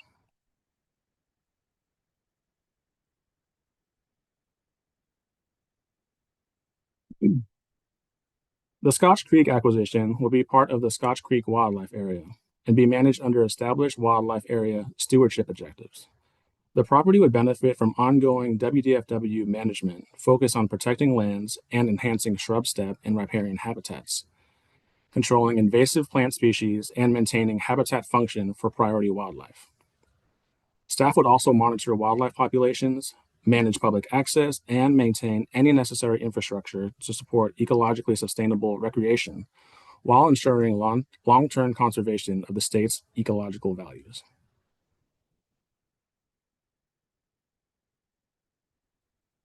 Nearby lands. The Scotch Creek acquisition directly abuts the existing 10,500 acre Scotch Creek Wildlife Area unit, and it is bordered by an extensive adjacent ownerships managed by Department of Natural Resources and the Bureau of Land Management, creating a landscape of connected public lands spanning thousands of acres. Acquisition would consolidate management across this block of public ownership, improving habitat effectiveness, reducing the risk of invasive species spread, and incompatible development, thus enhancing landscape connectivity for wildlife movement. In addition, securing this parcel would strengthen public land stewardship and recreational access opportunities within this expanding public conservation-centered landscape.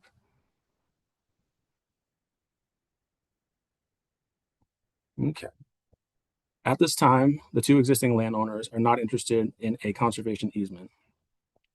WDFW uses the following plans in practice for both habitat and conservation: the 25-year strategic plan, statewide action plan, and for this property, the Washington Shrub Step Restoration and Resiliency Initiative. On a portion of the Happy Hill property, grazing will be allowed for at least a few years. Any existing grazing leases will be honored through the end of term, and any future interested neighboring landowners would be reviewed with wildlife area staff.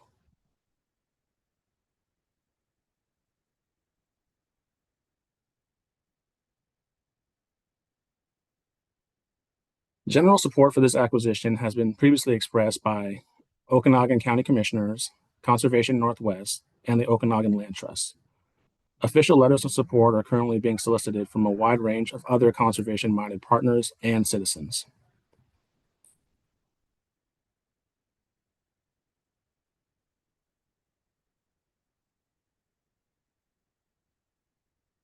The Scotch Creek acquisitions will provide long-term public benefits through expanded opportunities for fish and wildlife-related recreation. This includes hunting, wildlife viewing, and dispersed non-motorized recreation within a quality shrub step landscape. The property also offers strong educational value, supporting community outreach events centered on shrub step ecosystems and conservation management in a wildlife area setting.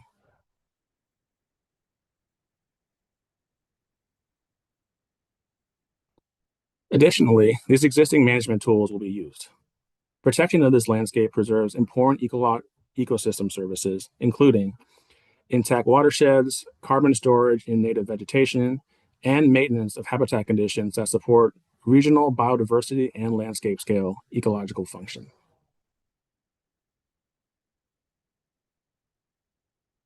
Okay, any questions? Okay, thank you very much, Francis. You have about 7 minutes left on here. So if you do end up bolstering your presentation, you do have some time. Okay, yeah. Any feedback? I see Mary. Go right ahead, Mary. Hi, Francis. Hello. Good presentation. Thank you.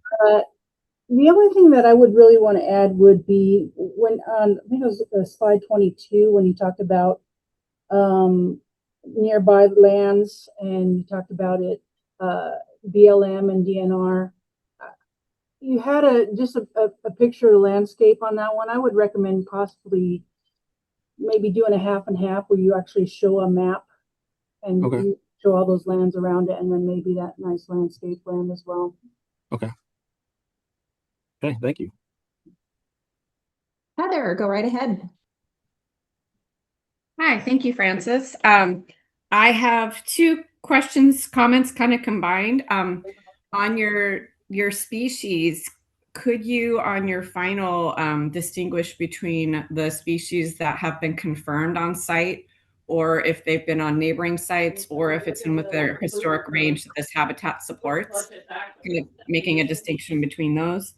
And then the second one on grazing, I would appreciate more detail on how that's done. I know another presenter talked about how WDFW does management of grazing lands differently than conventional, and I'd like to see what the breakdown of that looks like, including what fencing, if fencing is going to be used, is it wildlife-friendly fencing that's compatible with the grouse species and the movement of the deer and all of all the species that you've been talking about supporting. So those are my two things, and thank you so much.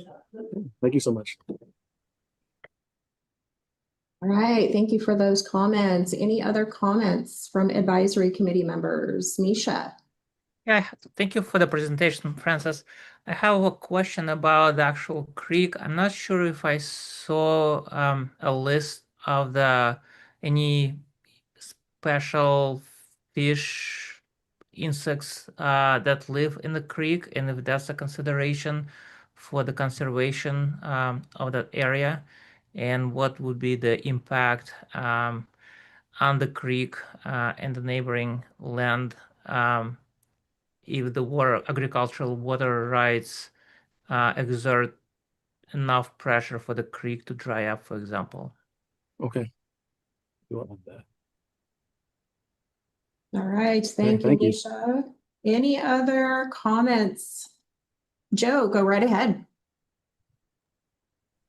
Hey, Francis, thank you very much. Just a quick comment on documents you submitted. That's the species table. There seems to be a weird thing where the one table is like automatically sticking on top of the other. So maybe just kind of address that so that it's easy for us to look at. I was going in there and I was able to pull it down. But anyways, just one of those weird word formatting things that seems to always happen when we do tables. So just wanted to flag that for you. Okay, thank you.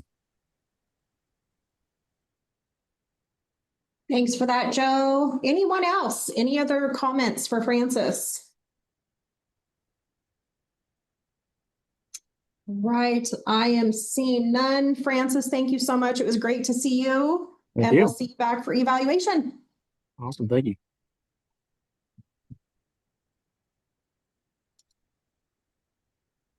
All right, so we will go ahead and move on to our next project, which is Big Buck. And who at DFW will be presenting this one? That's me.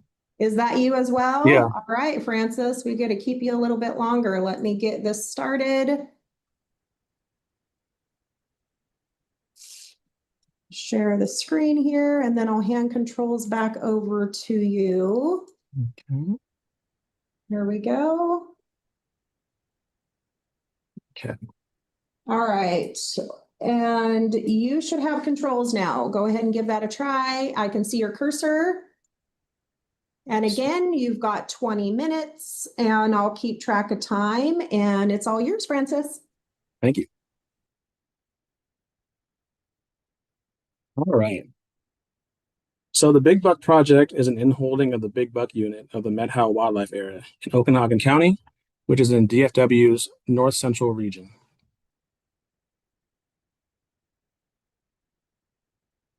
The Big Buck property lies approximately 3 miles northwest of Twisp and 4 miles south of Winthrop.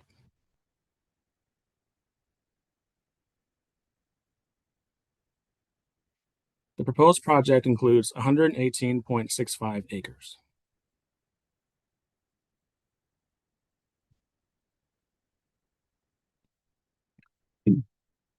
WDFW's Big Buck project adjoins existing agency lands in the central low elevations of the Methow Valley, with habitats dominated by shrub steppe, riparian, and dry conifer habitats.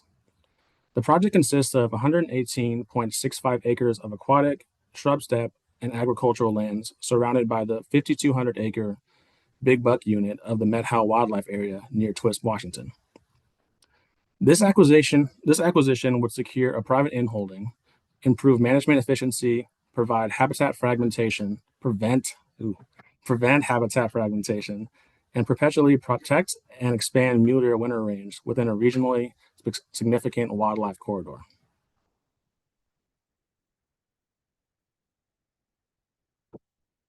The primary habitat in the area is shrub steppe, complemented by riparian and aquatic features that enhance ecological function, water resources, and overall biodiversity. Some of the priority species benefiting from this project include migratory mule deer that rely on the area for both winter and early spring range, state endangered gray wolves, and golden eagles supported by open landscapes. Goals of the project include protecting critical habitats, strengthening a priority biodiversity corridor, and improving landscape connectivity for a wide range of native species. The project also eliminates future risks of residential development in a prized open space area while simultaneously increasing management efficiency and expanding public access for hunting, fishing, hiking, equestrian, biking, and wildlife viewing.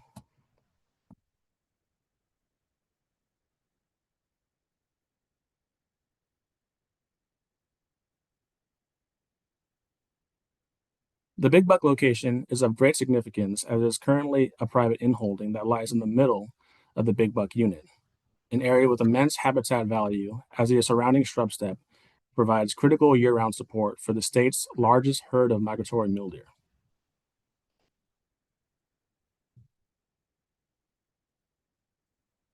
Connecting this land to the wildlife area secures a critical north-south migratory corridor, supporting mule deer as they seasonally travel to and from their summer ranges. Healthy mule deer populations are vital to supporting various carnivore species, and the recreational opportunities they provide are an important aspect of the local economy.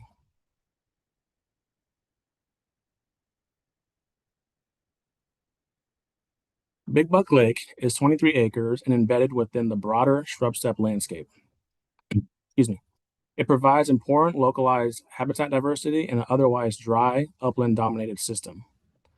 This lake supports a variety of waterfowl and is renowned for its rainbow trout, contributing to both aquatic biodiversity and recreational fishing.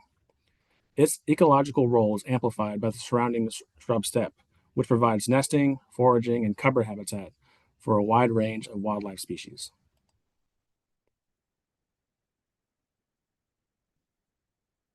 This rare combination of open water habitat within the shrub steppe increases overall habitat adequacy and ecological function in a region where aquatic resources are limited and highly valuable. Protection of this site is important due to its strategic location within the central part of the Big Buck unit, enhancing habitat connectivity and securing a valuable multi-species resource.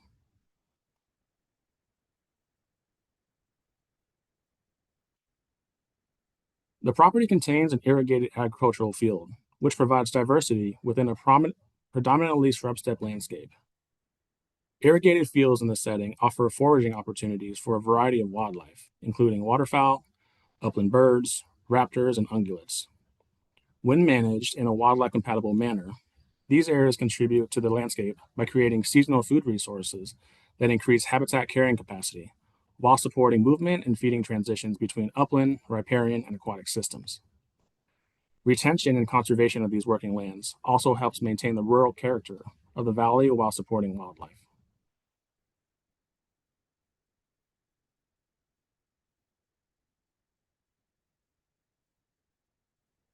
The Big Buck project area supports a diverse array of species associated with shrub steppe, riparian, aquatic, and irrigated agricultural habitats within the Methow Valley. This mosaic supports multiple SGCN species identified in Washington's State Wildlife Action Plan, as well as priority species with state and federal conservation status.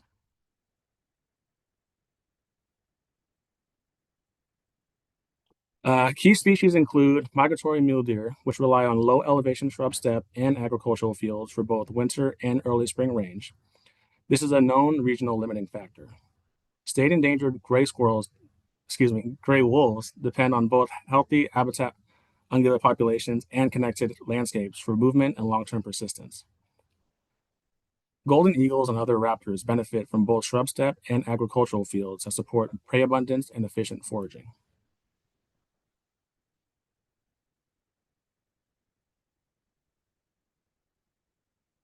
Big Buck Lake further increases species diversity by providing aquatic habitat for waterfowl, fish, and other wildlife, a relatively rare feature in this landscape. Many species present are vulnerable to habitat loss and fragmentation, which reduce connectivity and functional habitat availability across eastern Washington.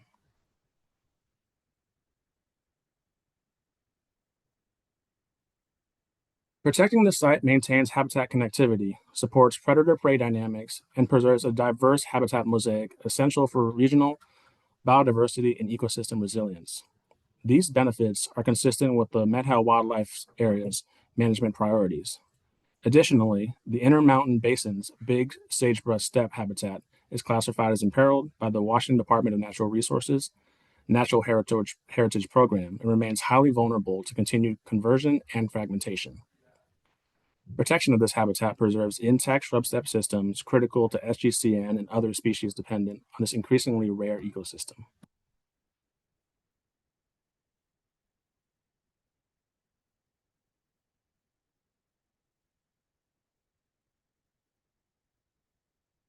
The property's location in the central Met-Hal Valley makes it highly vulnerable to rural residential development and incremental land use change.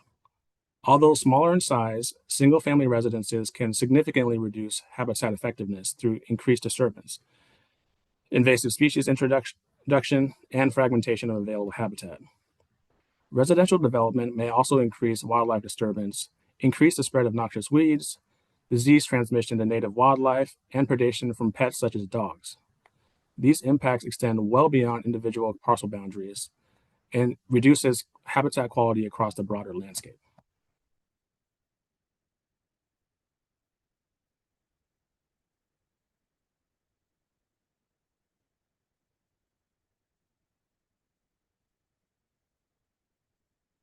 In addition, development increases wildland fire risk and complicates response priorities, as suppression efforts are often redirected to protect structures and infrastructure rather than maintaining natural fire regimes. Acquisition by WDFW will prevent these impacts, promote conservation management, and maintain intact habitat function within an already established wildlife area.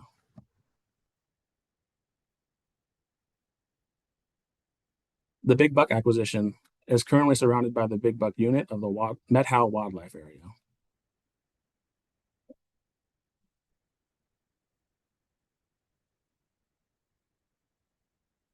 At this time, the owner here is not interested in the conservation easement.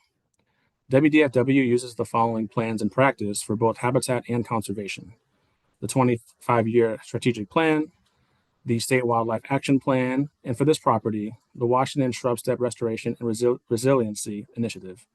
There is no plan to graze this property.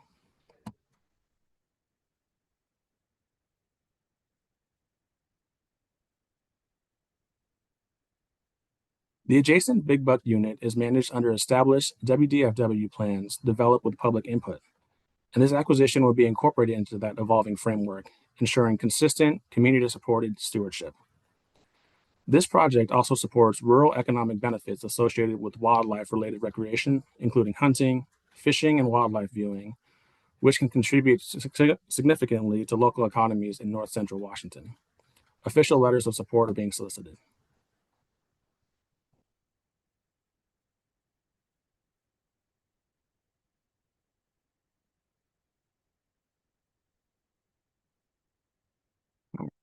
The Big Buck project will provide public benefits via enhanced wildlife-related recreation, including hunting, fishing, wildlife viewing, and non-motorized recreation within the Met-Hal Valley. Big Buck Lake supports a productive trout fishery and seasonal waterfowl use, enhancing recreational opportunities.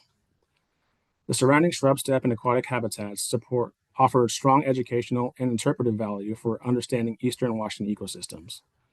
Protection of this landscape also preserves key ecosystem services, including water storage and filtration, and habitat conditions that support regional biodiversity and ecological function.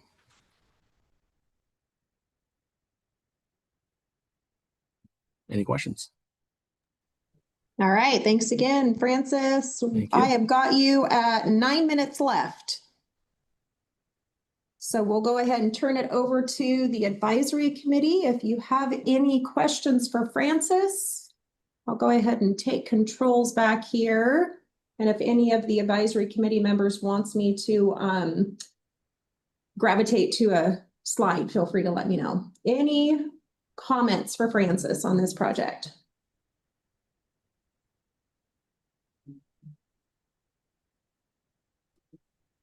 All right, I am seeing no hands up. There we go. Kevin, go right ahead.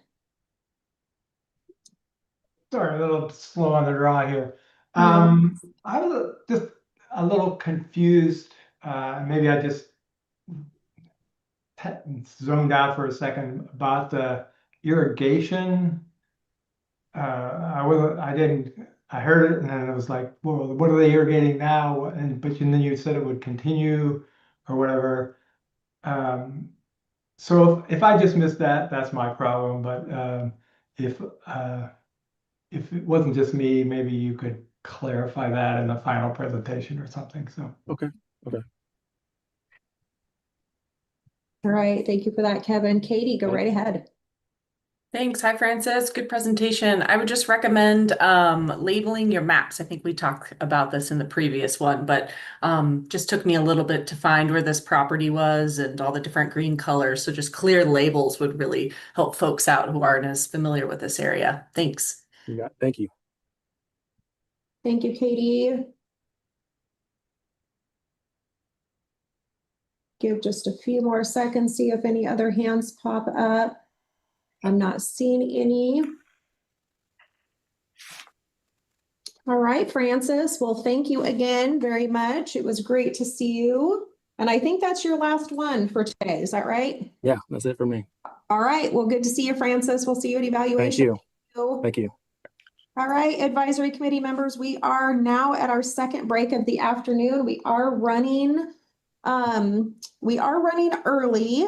So I am going to attempt to get in touch with Department of Fish and Wildlife and see if maybe we can't come back at, let's say, 2:30 and maybe start about 10 minutes early. But just know it'll all be dependent upon if we can get in touch with the next presenters. So if we want to come back at 2:30 and we'll see if we can't start about 10 minutes early this afternoon. So we'll see you then. Hey, Karen, I can just ping the next presenter now. I think it's Mark Teskey for the next two. So I think you're correct. Yeah, if you wouldn't mind, Brandon, that would be great. Thank you. So you'd like him to start when? At 2:30? 2:30. So just, yeah, so I think we have him scheduled for 2:50. So if we could start at 2:30, that would be great. Okay, I'll let you know what he says. Thank you. Sure.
Mark is available at 2:30. If you're still there. I am still here, Brandon. Thank you very much. We will see You got it. everybody back at 2:30. Okay, wonderful. Thank you.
Hello, Mark. Hey, afternoon. Good afternoon. Thanks for joining us early. Well, I had a feeling. Yeah. Be prepared.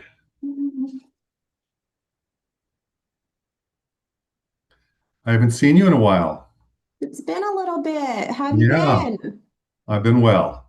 Very good. It looks like we get you for the next two presentations.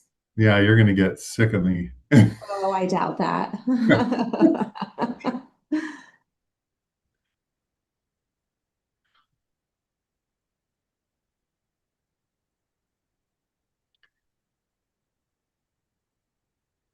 So while we're waiting for advisory committee members to come back, I'll go ahead and get your first presentation pulled up here. And so I'm advancing the slides on my end. You will be advancing the slides on your end. So I'll go ahead and start the presentation, and then I'll share the screen, and then I'll hand controls over to you for you to advance your slides. Yep.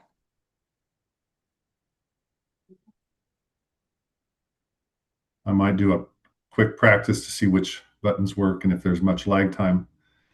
You bet. Let's see. Scotch. We are doing grouse flats. Grouse Flats connection. I'm thinking I'll turn off my video so you guys don't have to look at me while I... Totally up to you. Yeah, Okay. I'll go ahead and share my screen so they will see your presentation regardless. Yeah. And let me see.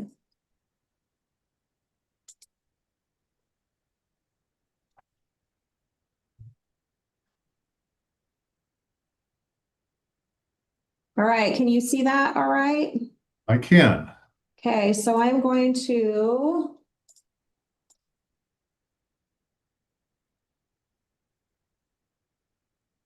hand controls over to you, Mark. If you want to just move your cursor around, I'll let you know when it shows up on this end. There we go. Yep, you've got it. So you can either use the arrows at the lower left using your cursor, or you could also even use the arrows on your keyboard. Let's try the arrows on the keyboard. Let's see how this works. Well, that didn't go anywhere. Let's try that one. Nope. So if you move your cursor to the lower left, you'll see your slide numbers. You could also advance that way. Ooh, those are tiny. Let me see here. Let me try that again. Let's just go that. There we There we go. go. I got to hit it harder. Nope. All right. Now it's starting. I only hit it once. All right, so we are at 2:30, so we're going to go ahead and get started. And just as a reminder, Mark, you have 20 minutes, and I'll go ahead and keep track of time, and I'm handing it over to you. Okay. Let me just toggle back and forth one more time because it seemed to just take off. So I hit it once. Okay. And I'm going to hit it back. There we go. Okay, a little bit of lag time, but I'll try to function with it. All right, I'm going to turn my video off. And well, I'll introduce myself first. My name is Mark Teskey, and I'm a Washington Department of Fish and Wildlife biologist based out of Ellensburg. I work in the lands conservation section of the diversity division. I worked across Washington State for over 30 years. One aspect of my job is to identify important conservation opportunities. And the project I'm about to tell you is an exciting conservation opportunity.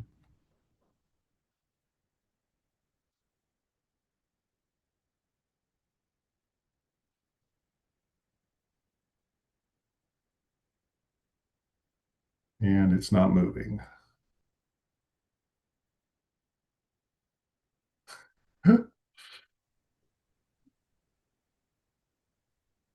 There we go. The Grouse Flats Connection property is comprised of mixed conifer forest, stream habitat that is tributary to the Grand Ronde River, supporting fish and amphibians, scattered pond and wetland habitat that is situated in a mosaic of forest and meadow habitat.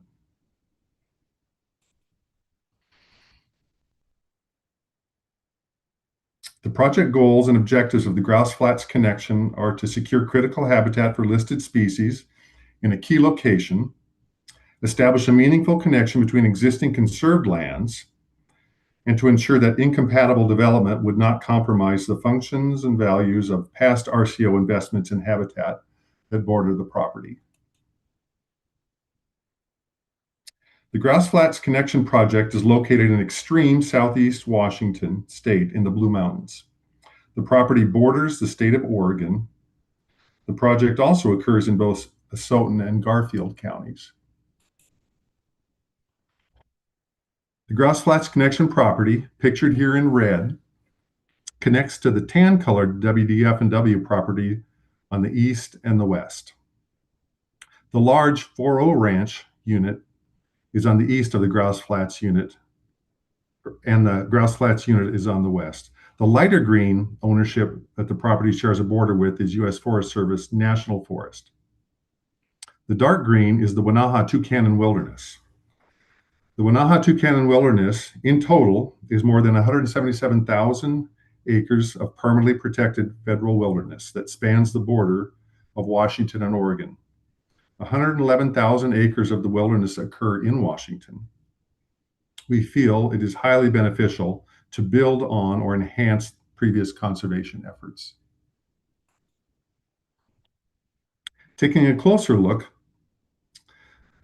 the project, depicted here in red, encompasses more than 2,440 acres, or 3.8 square miles of habitat. Section 1, Habitat Impact. The property supports listed species and contains critical habitat that has been identified in numerous plans that direct and govern agency conservation work. The State Wildlife Action Plan, or SWAP, lists species of greatest conservation need. The property supports at least a dozen SGCN species listed in the SWAP. The property contains 6 priority habitats identified in the PHS list.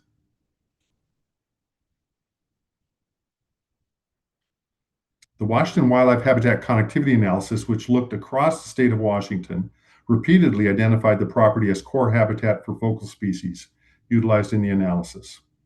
The Wolf Conservation and Management Plan maps suitable habitat, wolf habitat in Washington. The Grouse Flats Connection location is included in that mapping effort. The Southeast Washington wolf habitat is a location that can support the broader wolf population in nearby Oregon and Idaho. The landscape significance of the property is noteworthy. Located in the Blue Mountains of Washington, this proposal is in a unique place in the extreme southeast portion of the state, where elevation and precipitation result in a rich, mixed conifer forest not associated with any other forests in the Central Cascades. The ecological role of the property is significant. I'm going to highlight the wildlife habitat connectivity that this property provides.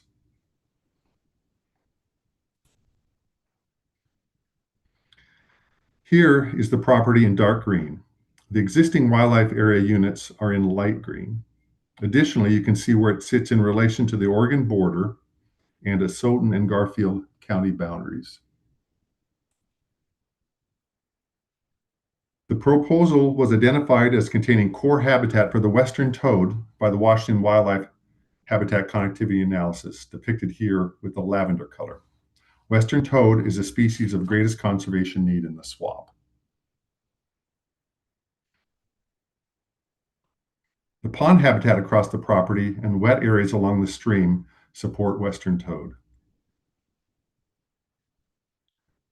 The Washington Wildlife Habitat Connectivity Analysis identified the property as bighorn sheep core habitat. This is the southernmost population of bighorn sheep in the state. Bighorn sheep are a PHS priority species. The connectivity analysis identified the property as core habitat for black bear, which is one of the 3 large predators supported by this proposal. The property is identified as core habitat for Rocky Mountain elk.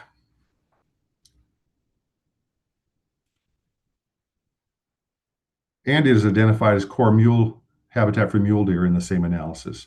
The deer and the elk presence supports the wolf, bear, and mountain lion population that utilize this area. The pink on this slide depicts core habitat for northern flying squirrel, as determined by the wildlife habitat connectivity analysis. Although the core habitat for the flying squirrel occurs just north of the property, great gray owls found on the acquisition property forage across the broader landscape. The core habitat, which can be thought of as the best of the best habitat for the species, helps support the great gray owl, which has been found utilizing the area year after year. Adequacy, the size of the property in conjunction with the adjoining wildlife area units, the national forest to the north, and the large wilderness area to the west combine to form a landscape that supports a diverse assemblage of species. The persistent presence of listed species found here points to the adequacy of this location. Adding to the conserved habitat base with this acquisition helps ensure adequacy going into the future.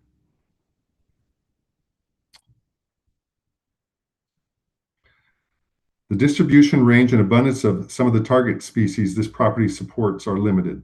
Wolves are endangered, so abundance is clearly suboptimal.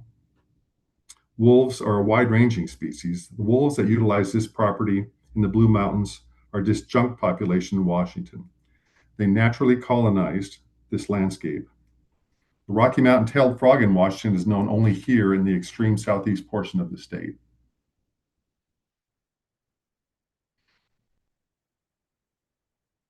The acquisition is the most effective means of conservation here. Regulatory protection of wildlife is of limited benefit and would not be timely. The acquisition of occupied habitat is one of the best tools for protecting wildlife and one of the most important methods of conservation.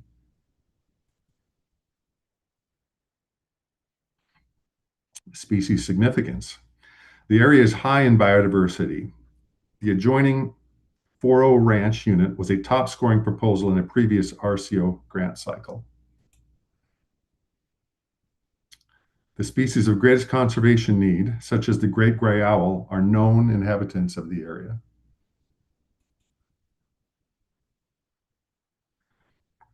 A diverse bird community. Townsend big-eared bats and western toad are all species of greatest conservation need, or PHS species.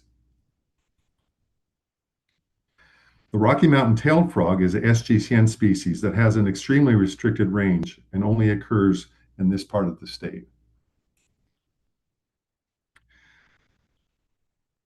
The property is a high activity area for wolves, and this photo is from a location immediately adjacent to the proposed acquisition. This wide-ranging species uses this location we are seeking to protect.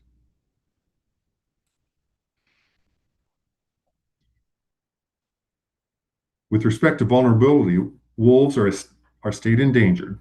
The Rocky Mountain tailed frog is listed as a species of greatest conservation need in the swamp and only occurs in the Blue Mountains here in Washington. The great gray owl is also a species of greatest conservation need. Wolves are an apex predator and play an important role in the overall health of the ecosystem. Primary cavity nesting excavators such as the pileated woodpecker, Lewis's woodpecker, and white-headed woodpecker create habitat for a myriad of other bird species that depend on tree cavity structure for nesting, and they can't create this habitat for themselves.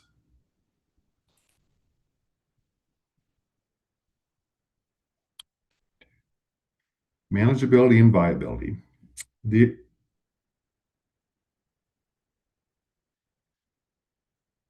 area has a considerable amount of terrain that is relatively flat or rolling, so there are many buildable locations. The parcelization on the target property would facilitate development and could, through time, be further subdivided. Hobby farms and ranchettes would be a significant threat to the species and habitat function of the area.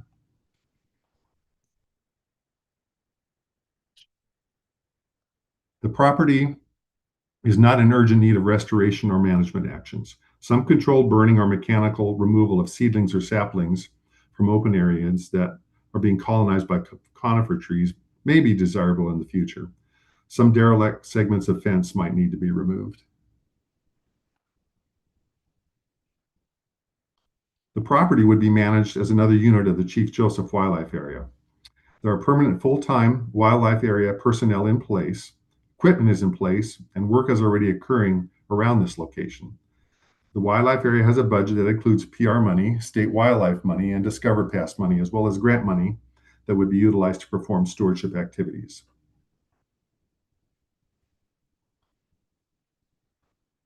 The property is connected to existing WDF&W ownership to the east and to the west.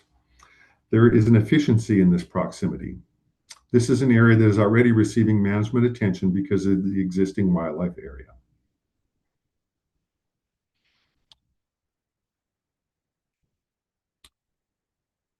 The landowner is seeking fee title purchase of the property, so a conservation easement does not meet the desires of the landowner.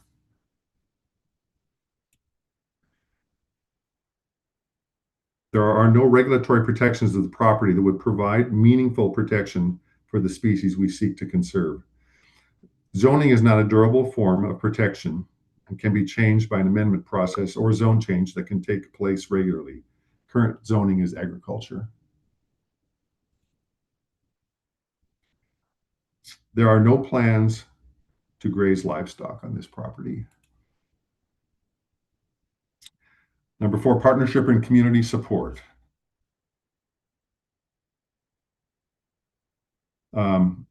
We were approached by the landowner, so we have engagement with a key partner.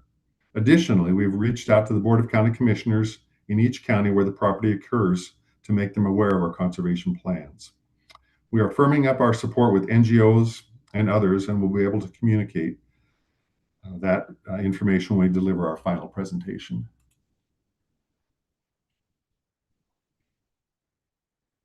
With respect to partnerships, we're engaging partners that we have a long history of working with on these types of projects, and we'll have more information to share on this later in the process. Number 5, public benefits. Recreation will be managed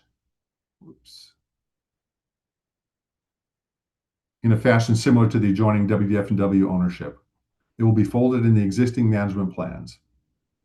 Hiking, birding, photography, fishing, hunting, and other forms of dispersed recreation compatible with the resources found here are what is planned.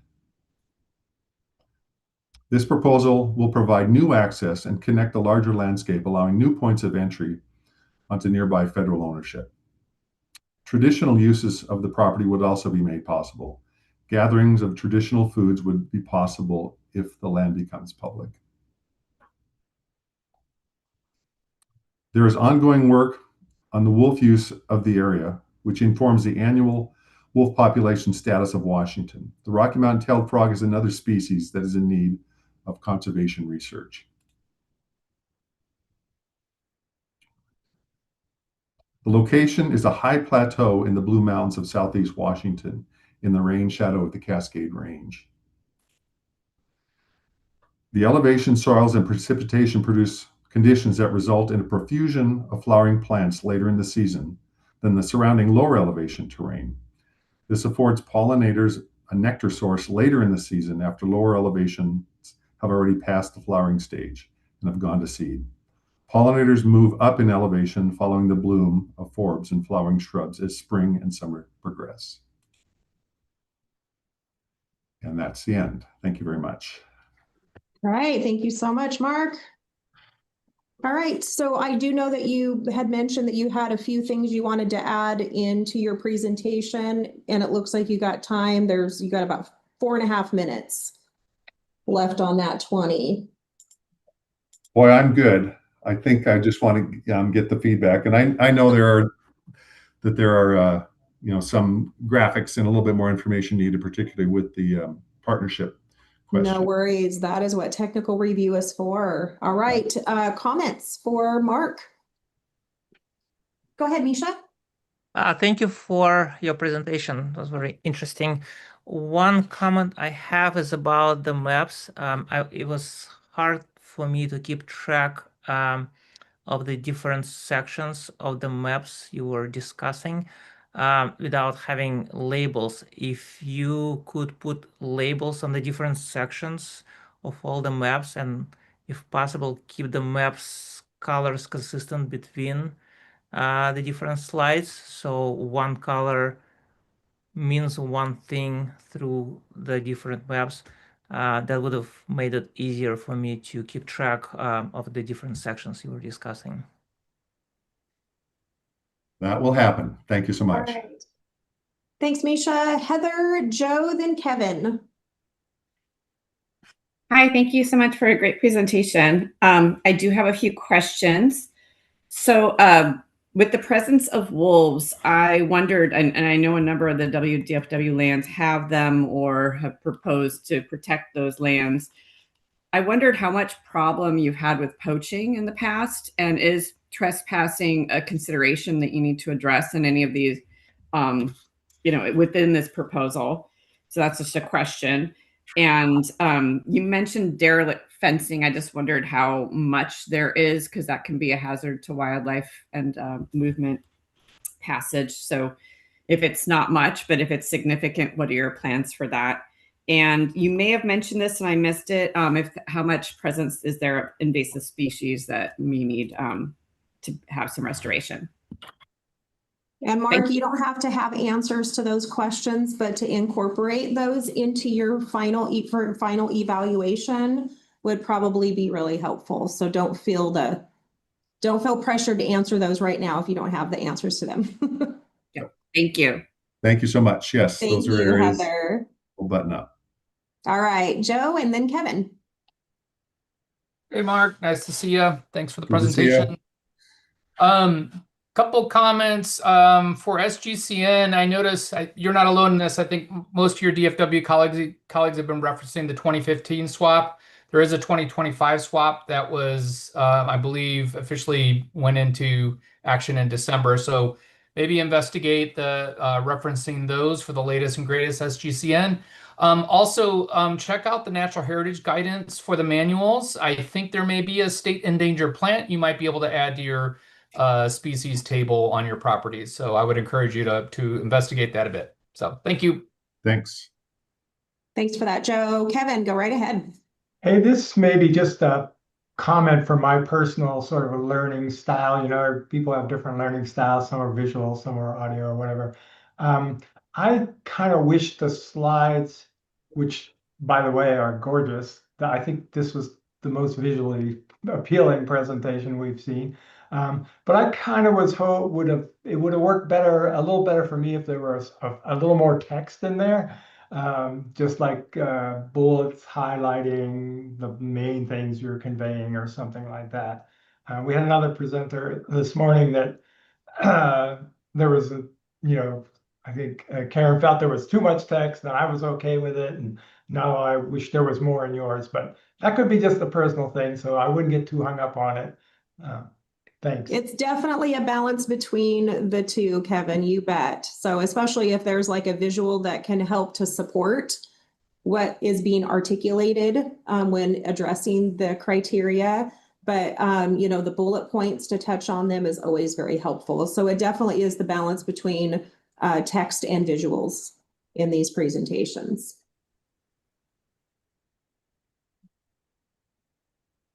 All right, any other comments for Mark on this presentation before we pivot over to Mark's second presentation?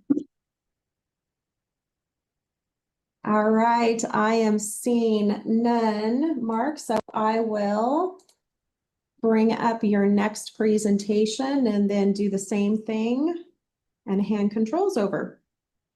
And I'm bummed that the down arrow or the right, I'm having to hit that little tiny spot with the wasn't working for you? The mouse. No, it was it's a little bit of lag with me with the fine dexterity to hit that little spot.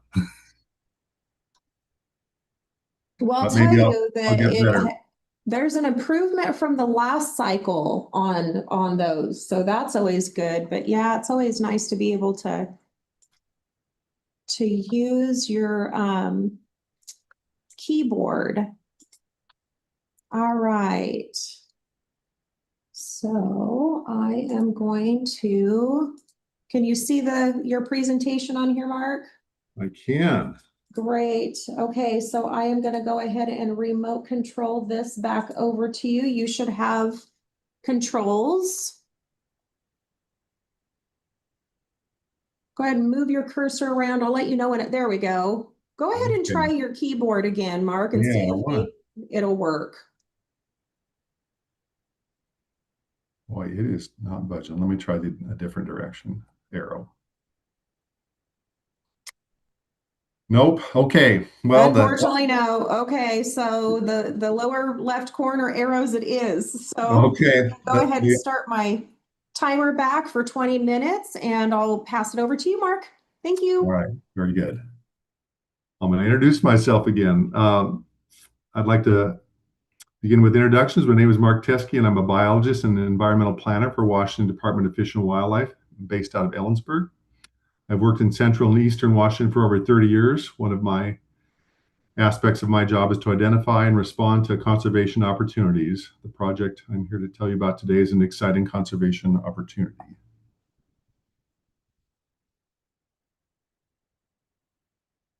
The Antenna Ridge proposal is located in Kittitas County, approximately 5 miles southwest of the city of Ellensburg.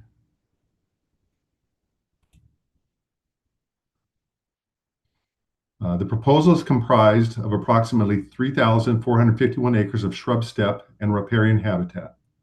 Shrub steppe is a priority habitat type that currently occupies a fraction of what historically occurred here in Washington. Shrub steppe habitat is under continued threat of conversion from many sources. This proposal also contains 1 mile of Umtanum Creek, an undammed perennial fish-bearing stream. Umtanum Creek flows directly into the Yakima River in the Yakima River Canyon.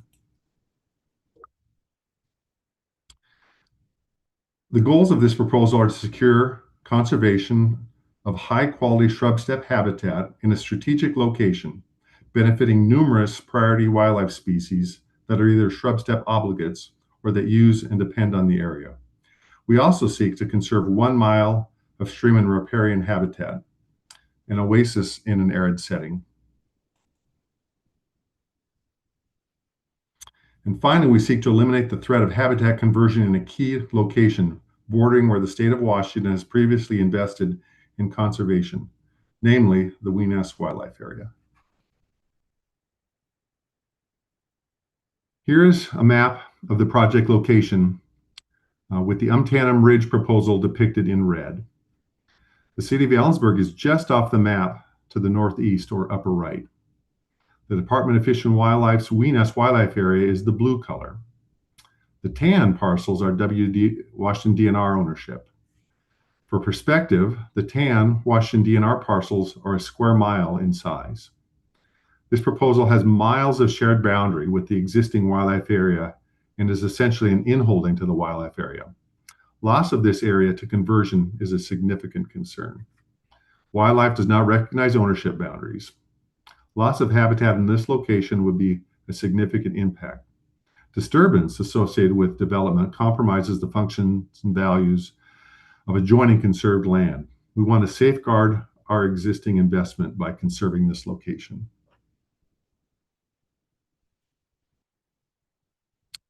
Habitat impact. Numerous plans and studies point to the significance of this location. The shrub steppe habitat we find here is recognized by these analyses and help direct us to this location. The Greater Sage Grouse Recovery Plan mapped this location as a management unit for this state endangered species.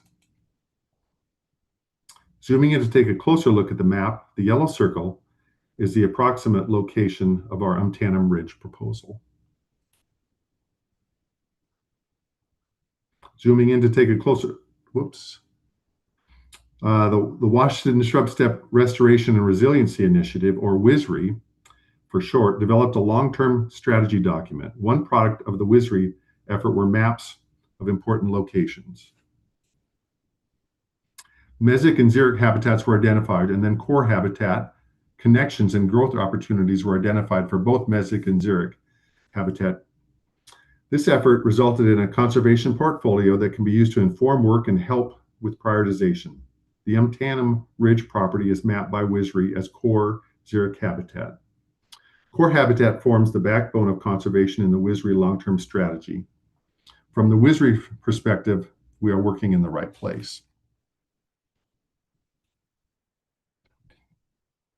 Another conservation effort is the Arid Lands Initiative, or ALI. ALI analyzed the entire Columbia Plateau in Washington state and stretched into Oregon and Idaho. This three-state analysis yielded a conservation portfolio of priority core areas and priority linkage areas. The Tanham Ridge property was included as a priority core area in the ALI shrub steppe conservation portfolio.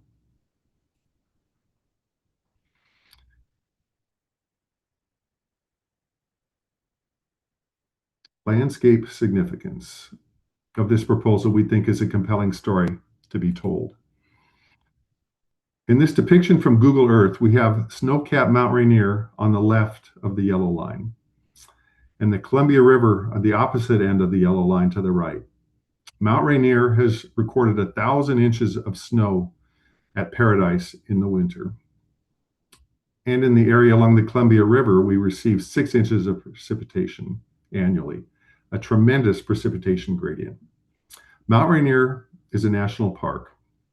Moving east along the yellow line, we have designated wilderness areas along the national park, then national forest, then state land owned by either Washington Department of Natural Resources or Washington Department of Fish and Wildlife. Finally, there's the Yakima Training Center that borders the Columbia River. All of this land has some form of protected status and forms a huge swath of largely undeveloped land permeable to the free movement of animals. Here is where the Tanham Ridge property lies in relation to this swath of habitat. Helping conserve thousands of acres of habitat in this location serves to maintain ecological integrity, allowing for the free movement of species in response to disturbances such as fire, weather extremes, or annual weather events such as deep accumulations of snow. When considering the ecological role of the property, we're going to emphasize connectivity. The Washington Wildlife Habitat Connectivity Analysis looked across the state and the Columbia Plateau. Local species were selected as representatives for lesser known species. High to low vigility species were modeled to determine important core habitat for species and the most easily navigated movement corridors between core areas. Here are some of the results of that connectivity analysis. The property was identified as core habitat for the white-tailed jackrabbit, a species of greatest conservation need in the State Wildlife Action Plan, or SWAP. The property was identified as core habitat for mule deer, a PHS priority species. The property was identified as core habitat for badger, a species of greatest conservation need from the SWAP.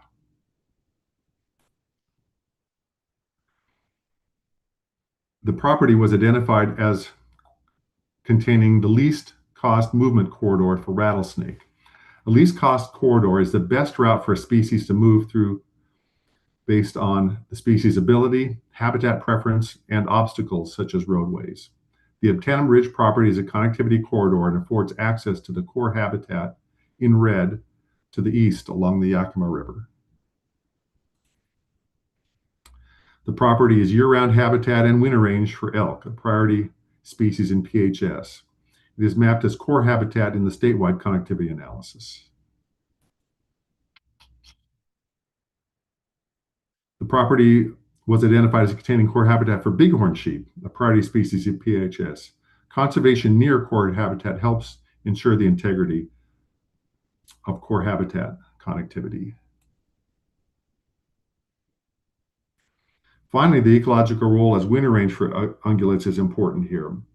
Bitterbrush and bunchgrass are winter forage when deep snow forces migration from high elevation locations. The adequacy of the location for the species we are focusing on is strong. The adjoining Weenest Wildlife Area and the context of protected lands for conservation in the landscape all contribute to the adequacy of the location for our target species. The distribution and range of one of the species we are focusing on, the greater sage grouse, includes the Antietam Ridge property. Their abundance is low, and as such, they are endangered in this state. This property falls within a management unit for the grouse in the recovery plan. The core use area for the population is just east of the property. Recent lek activity is documented on the property. Habitat acquisition is the most effective means of conserving the species we find on this proposal. There are no good examples of captive breeding that we are aware of to emulate. Regulatory protection is already in place with the species being listed, but usually listing comes when a species is already severely compromised.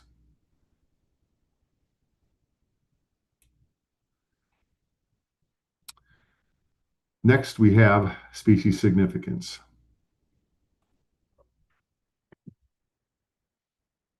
The reptile diversity here is noteworthy. The rocky terrain, particularly in the Antietam Creek Canyon, supports numerous snake species. Golden eagle, a species of greatest conservation need, nests just off the property and forage on and around the property. The ringneck snake, a species of greatest conservation need, is found on the property.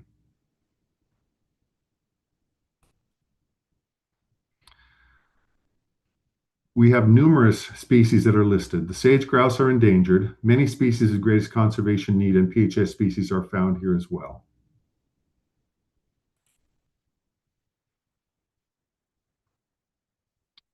Regarding the ecosystem impact,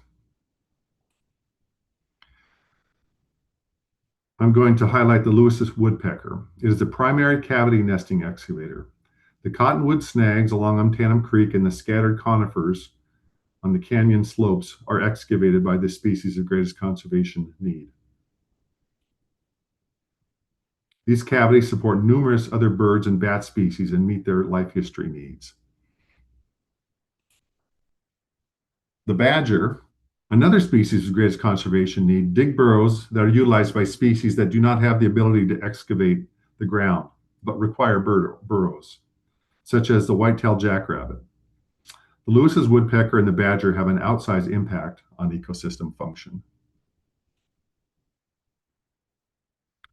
Manageability and viability.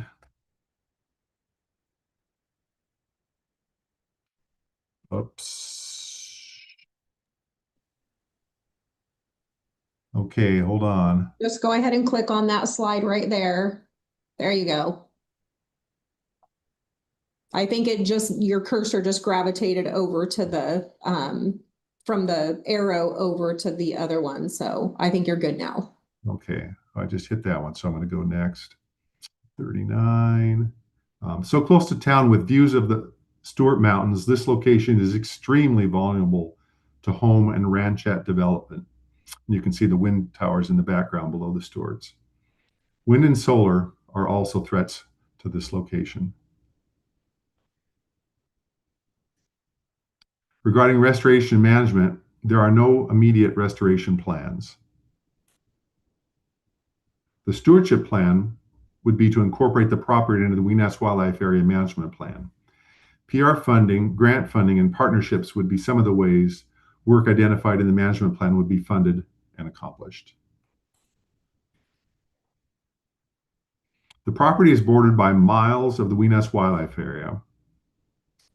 There is an obvious efficiency to this location where work is already being done and a manager and staff are in place and a headquarters and equipment are in place. The landowner wants to sell the property fee title and approach WDF&W. A conservation easement does not meet the current owner's needs. Regulatory protections are not protective of the resources we seek to conserve here. In our experience, zoning is not a durable form of protection and is subject to rapid change. There are no plans to graze this area, and there is no infrastructure to do so. Section 4, partnership and community support. We would likely not have pursued this proposal had we not found verbal support within the community. We are still engaging with numerous groups and will fully report the results of that engagement in the final presentation. There are a number of groups that routinely work with us that would be natural partners, particularly members volunteering their time for projects. More to come on that as well.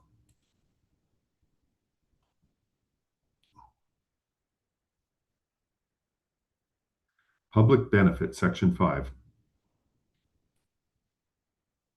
Recreation will be managed in keeping with the management of the surrounding wildlife area, which currently supports the diverse wildlife species that occur here. Demonstrating management effectiveness. The biological need of the target species will inform us of how and where and what types of recreation will be permitted on this proposal. Photography in the spring, wildflowers and green up draw people that are anxious to get out in nature when winter comes to an end. Numerous recreational activities are compatible here and would not require any new or additional development to enjoy. This proposal would afford new access to traditional foods and digging grounds for tribes. The close proximity to Central Washington University in Ellensburg would make an ideal location for scientific research and education.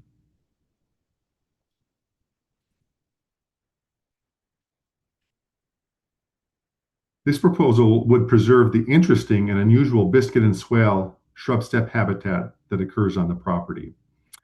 There are mounds. These are mounds of soil 5 feet high or more, surrounded by shallow lithosol soils. How these features came to be is not well understood.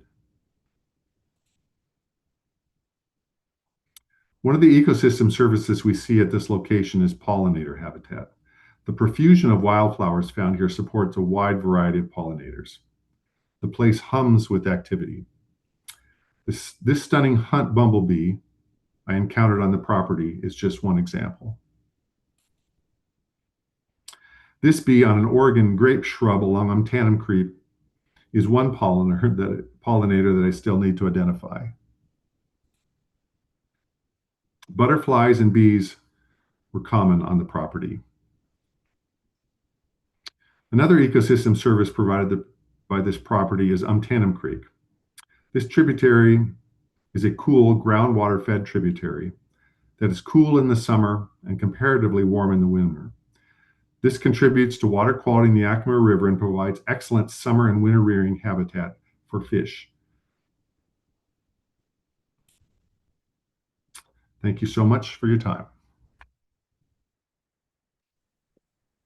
All right. Thank you very much, Mark.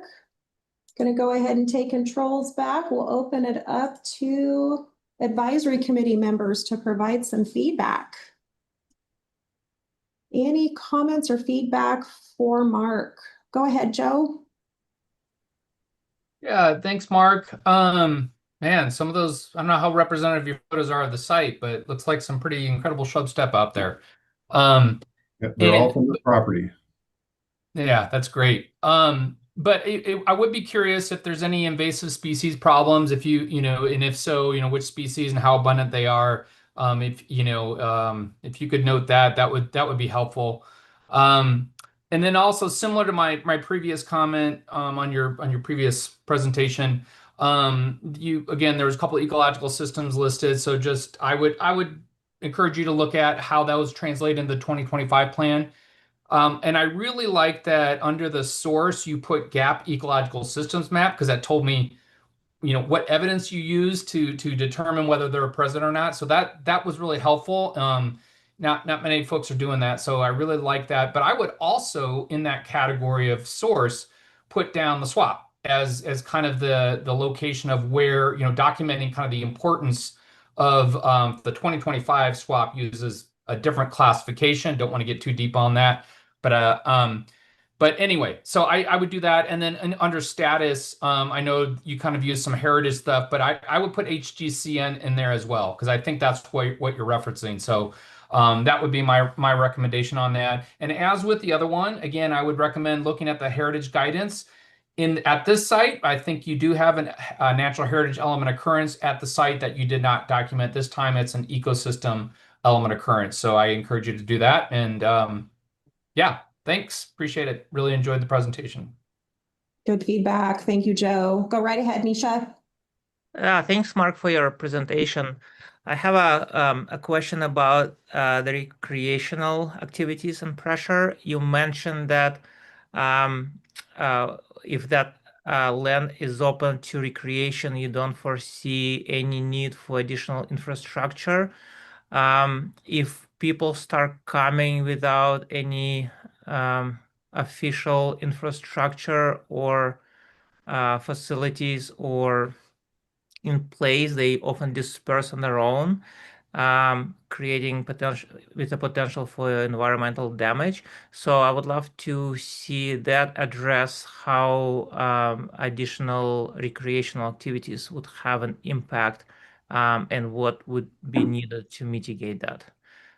So that would be my main question. And the other little comment is the graph you have with the Mount Rainier on the left and the Eastern Washington on the right, and the arrow and the circles showing where this location of the lot is. It's such a powerful slide that makes the location of the put in perspective what's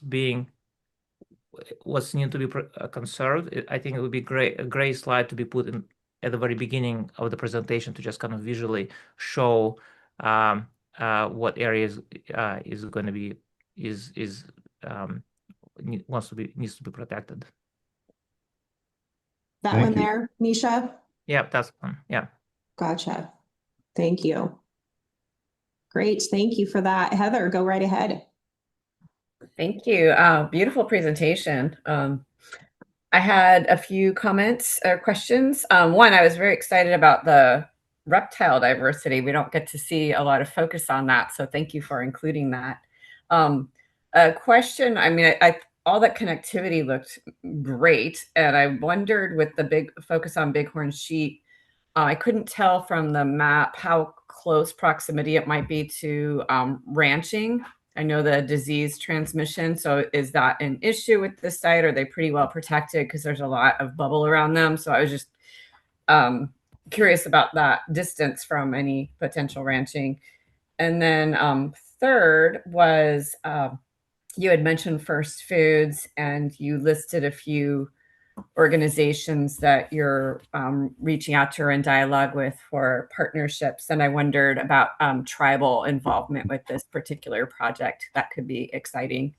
And that was it. So thank you so much.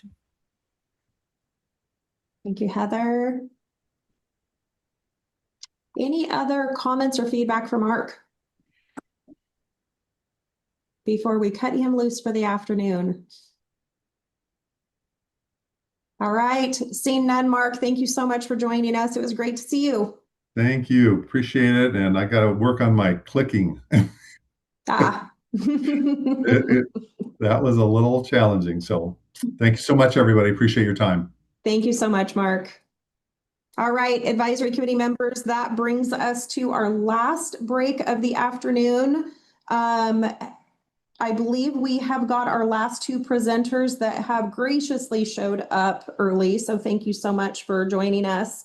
We're going to go ahead and take a quick break. How about 3:30? We will come back and we will wrap up our last two presentations. We'll see everybody at 3:30.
All right, as everybody starts to gravitate back, I am going to get the next presentation up.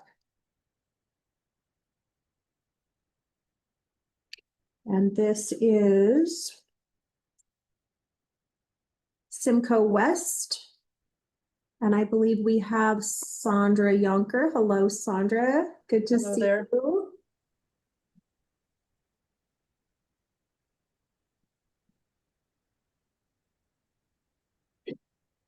We'll get this presentation up, Sandra, and then I will go ahead and hand controls over to you.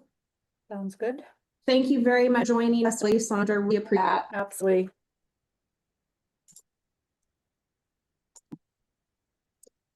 All right, so does that look familiar? It sure does. All right. So. All right, go ahead and give that a try, Sandra. If you want to just move your cursor around, I'll let you know when it shows up on this end. There we go. I can see your cursor. And the controls are at the lower left. Some people are able to use their keyboard, but Mark Teskey was not able to. He had to use the forward and back arrows at the lower left. So whichever works for you. My keyboard's not working either. Oh. Oh, hang on. Oh, maybe it caught up. Maybe it's catching up to you. Whoa. There might be a little bit of a delay as well. Oh my goodness. Well, I've covered these slides already, apparently, so we're good. Oh my God, it's really going all the way. Okay.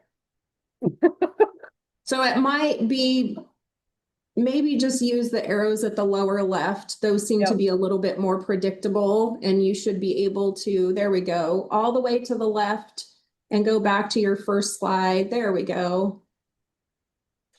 And then just a reminder, Sandra, we've got 20 minutes for this, and then we'll turn it over to the advisory committee for comments. I'll go ahead and keep track of time, and it's all yours. Wonderful. Well, good afternoon. Thank you so much for the opportunity to present this exciting proposal to acquire a beautiful portion of the Simcoe Mountains in Klickitat County. This is going to take a little bit of getting used to because there's a big old edit thing in front of it that will not move when I drag it, but we'll get there. All right.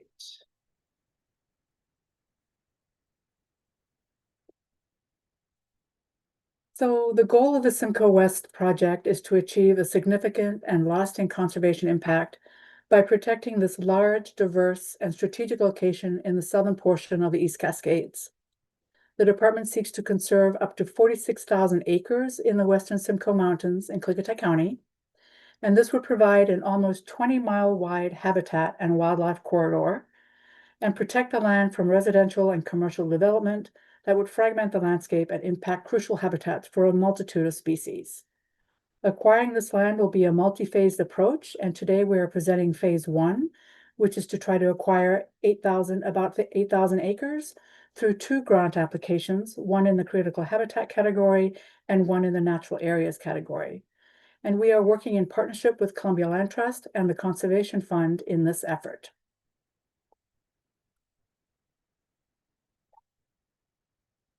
Wow, it was quite the delay.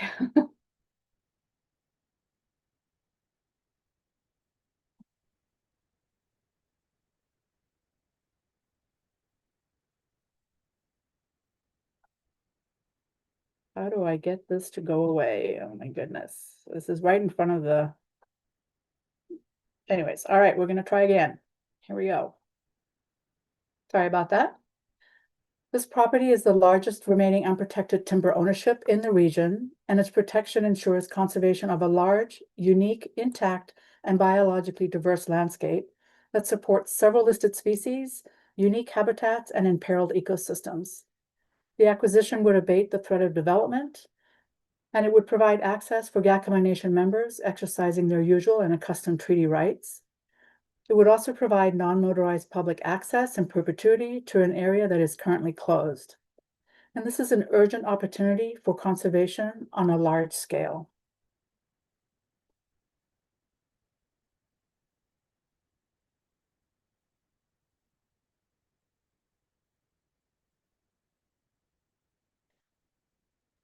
The Simcoe West project is located in the northern portion of Klickitat County, as you can see here, as depicted by the red star.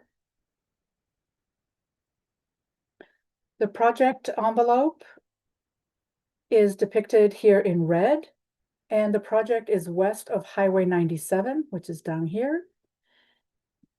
It would connect to the WFW Soda Springs unit of the Klickitat Wildlife Area here on the west, which is about 14,000 acres.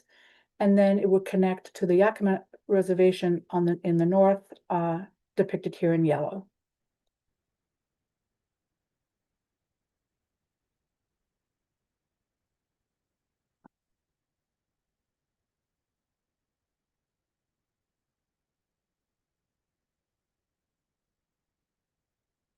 As I mentioned, this is phase one of approximately 8,000 acres, and we're submitting 2 grant applications.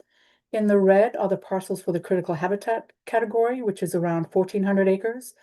And in the blue are the parcels for the natural area grant application, which is about 6,500 acres.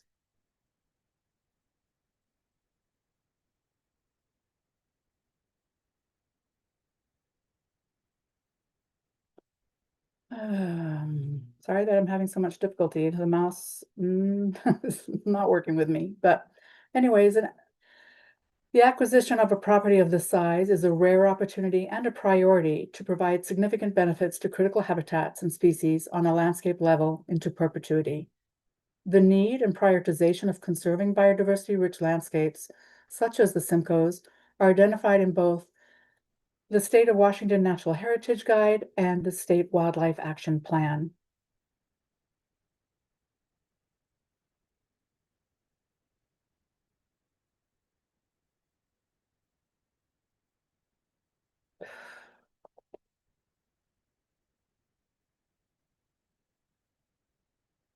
This property is comprised of critically imperiled East Cascade Oak Ponderosa Pine Forest and Woodlands, imperiled Cascadian Oregon White Oak Conifer Woodlands, imperiled Intermountain Basin Big Sagebrush Steppe, open grasslands, and conifer forest and riparian areas.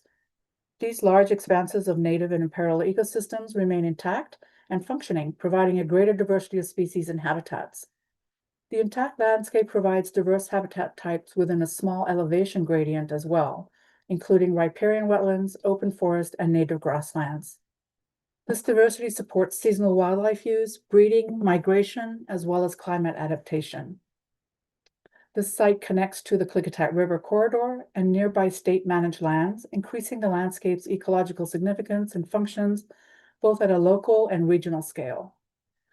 Being able to provide connectivity among habitats within the site, as well as to the adjacent lands, is so needed to support healthy ecosystems.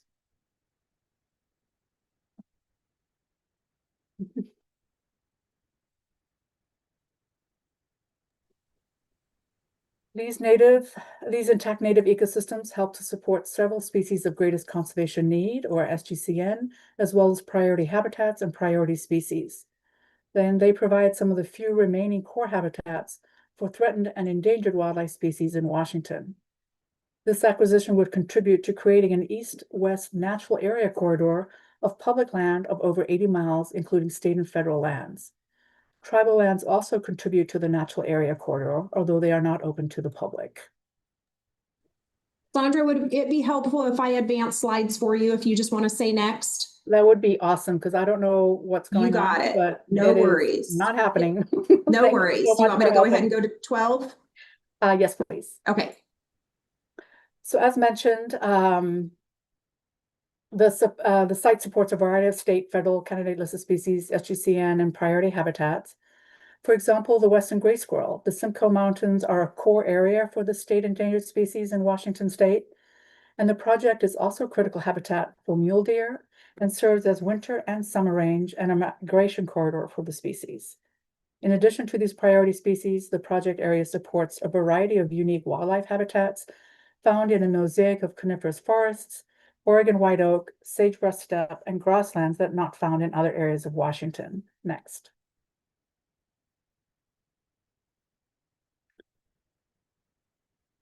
So the scale of the landscape and the diversity of species and habitats within this site speaks to the importance of this proposed acquisition in really being able to meet the needs of species and habitats to exist in these intact functioning ecosystems, and protecting the essential resources that are needed for common species and habitats all the way to endangered species and habitats. Acquiring this property will reduce the threat of habitat fragmentation from residential and commercial developments and is an opportunity to maintain healthy conifer and oak forests. Next. And then next again. There is a wide array of species and habitats on this site, including steelhead, western gray squirrels, as I've mentioned, Lewis's and white-headed woodpeckers, mule and black-tailed deer, northern goshawk, western toad, white oak, conifer oaks mixed woodlands, riparian, and shrub steppe. This site is important to all of them, and it is important to us in terms of needing to conserve it. Next. There are several species and habitats with special status on the property. For example, it has one of the largest assemblages of white oak habitat. It provides for an important population of western gray squirrel, as well as dispersal corridors for the species, and is a critical summer and winter range for mule deer, as well as a migration corridor. Next. There are imperiled ecosystems, T&E species, rare communities, SGCN, PHS, they're all within this project area, and the protection of the site enhances their viability for the future. And there are a multitude of unique ecological roles for a host of species and communities in this project area, as well as taxonomic distinctness. For example, the western gray squirrel is taxonomically distinct and is the only member of its subgenus. The populations are isolated and in decline, and the subspecies found in Washington is restricted in range to 3 isolated populations, and the project area is identified as core remaining habitat. Loss of this area and/or changes in landscape use would be detrimental to many of these species and communities. Next.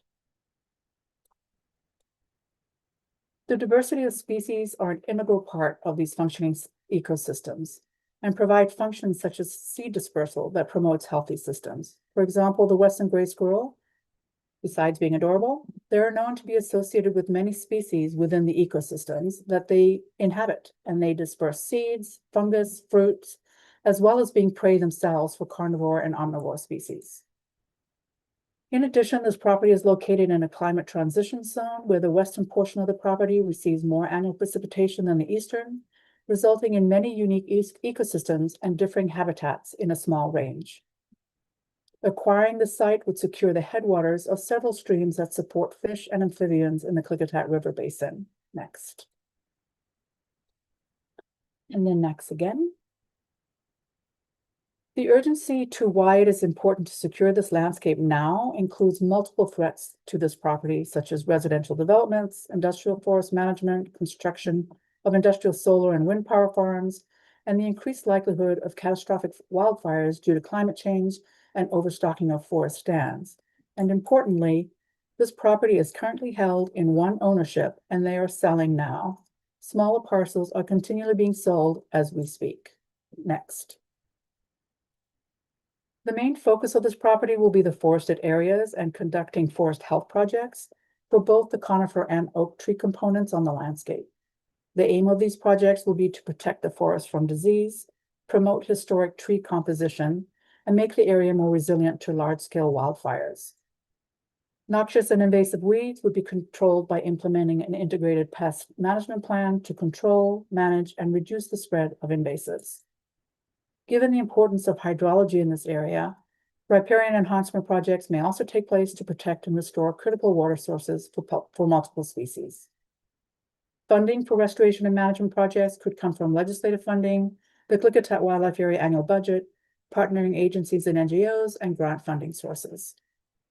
The Simcoe Range offers a unique opportunity for restoration and landscape scale management to improve ecological integrity and to reduce wildfire risk. Next. The site, when acquired, would become part of the Klickitat Wildlife Area, and WWW staff would conduct the annual operations and maintenance activities.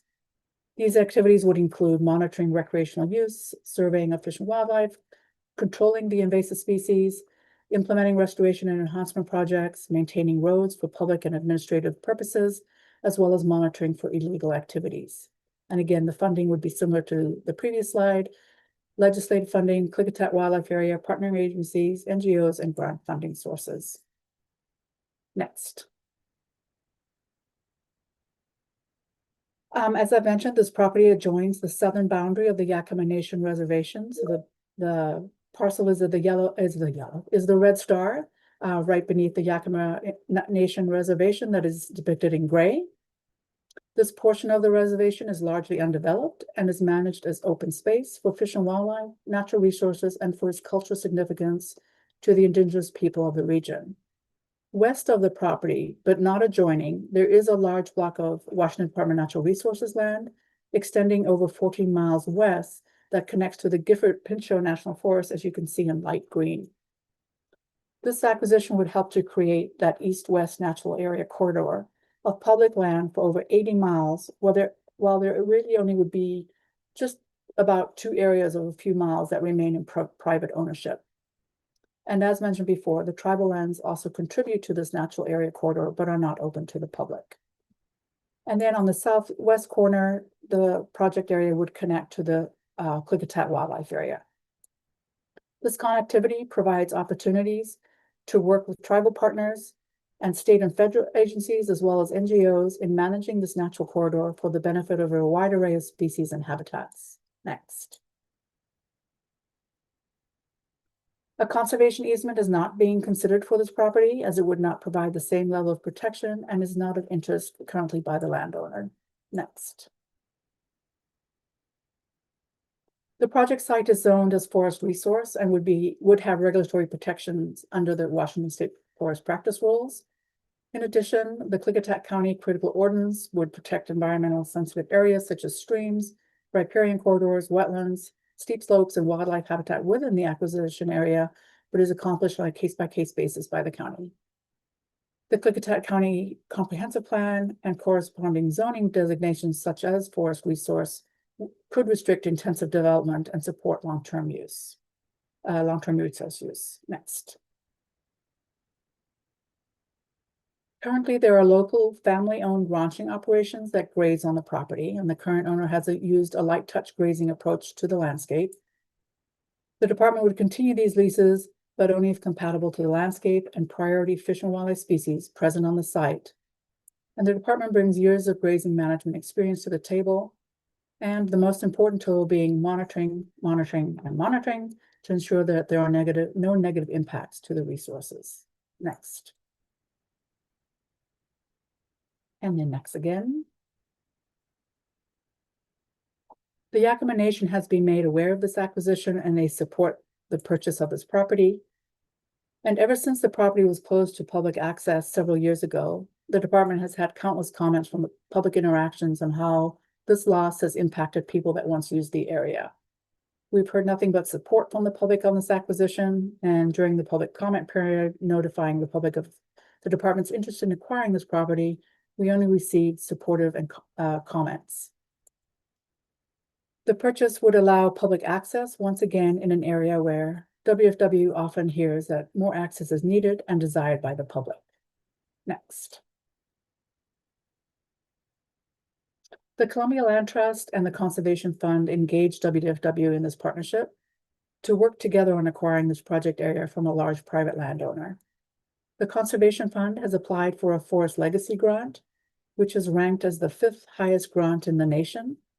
And so if awarded, this grant would provide about $20 million towards this purchase of the 46,000 acre acquisition, with WFW as the fee title owner. The Forest Legacy Grant does require a match, which we are hopeful can be met with the RCO grants we are currently applying for, so we can utilize this additional funding opportunity to be able to acquire this amazing landscape. The Columbia Land Trust is also a partner in conserving land in the Simcoes, and they are pursuing funding to purchase a conservation easement on about 8,000 to 10,000 acres adjoining the proposed project. Having the support of both formal and informal partnership in the community is so encouraging, and recognizes the importance of this proposed acquisition and the value that it provides to the public, our tribal partners, private entities, and ultimately the conservation of fish and wildlife and their habitats in perpetuity. Next. And then next again. This site would become open to public non-motorized access, and the objectives would be to provide sustainable recreation that's compatible with the conservation of high-quality habitat and the protection of sensitive resources, to manage the recreation to maximize benefits, but as well as minimize negative impacts to natural resources, and of course, meeting management objectives for fish, wildlife, habitat, and working lands. Some examples would include hunting, foraging, wildlife viewing, mountain biking, horseback riding, and hiking. Impacts to and on the resources would be monitored and evaluated, for example, looking at water quality, vegetation communities, or wildlife and fish populations. And this site is adjacent to the Yakima Nation Reservation, and the property would be open to tribal members exercising their usual and accustomed treaty rights. Next. WFW would achieve additional conservation benefits on the property by maintaining a healthy forest ecosystem through reducing conifer forest trees and stand densities, to natural and historic ecosystem levels, managing and enhancing oak and conifer woodlands, and ensuring the protection of riparian and steppe habitats. This would help minimize disease and catastrophic wildfires in the area and provide more optimum habitats for multiple species and their different life stage needs. Managing the area for more open landscapes would also benefit wildflowers and pollinators. Next. Research could take place in the area to study a multitude of species and their habitats across a large intact landscape. Some species that might be researched include mule deer, western gray squirrel, and steelhead. This project is also some of the closest public land to Goldendale, Washington. So local schools would have really convenient access to thousands of acres of public land for field trips and environmental education opportunities. Next. The Simcoe Mountains were formed between 4 million and 600,000 years ago by volcanic activity and lava flows, resulting in different gradients that support the diverse habitats and species that we've been talking about. There are over 200 old cinder cones in the Simcoe Mountains, however, only a few of them are within the project envelope. Next. Hydrologically, the Simcoes feed many tributaries of the Klickitat River, contributing to watershed health, cold water inputs, and riparian habitat structure, important for cell-mounted species that depend on that cool, clean water for spawning and rearing. Protecting these streams will also secure critical water resources for fish and wildlife in an overall dry landscape with limited year-round water resources.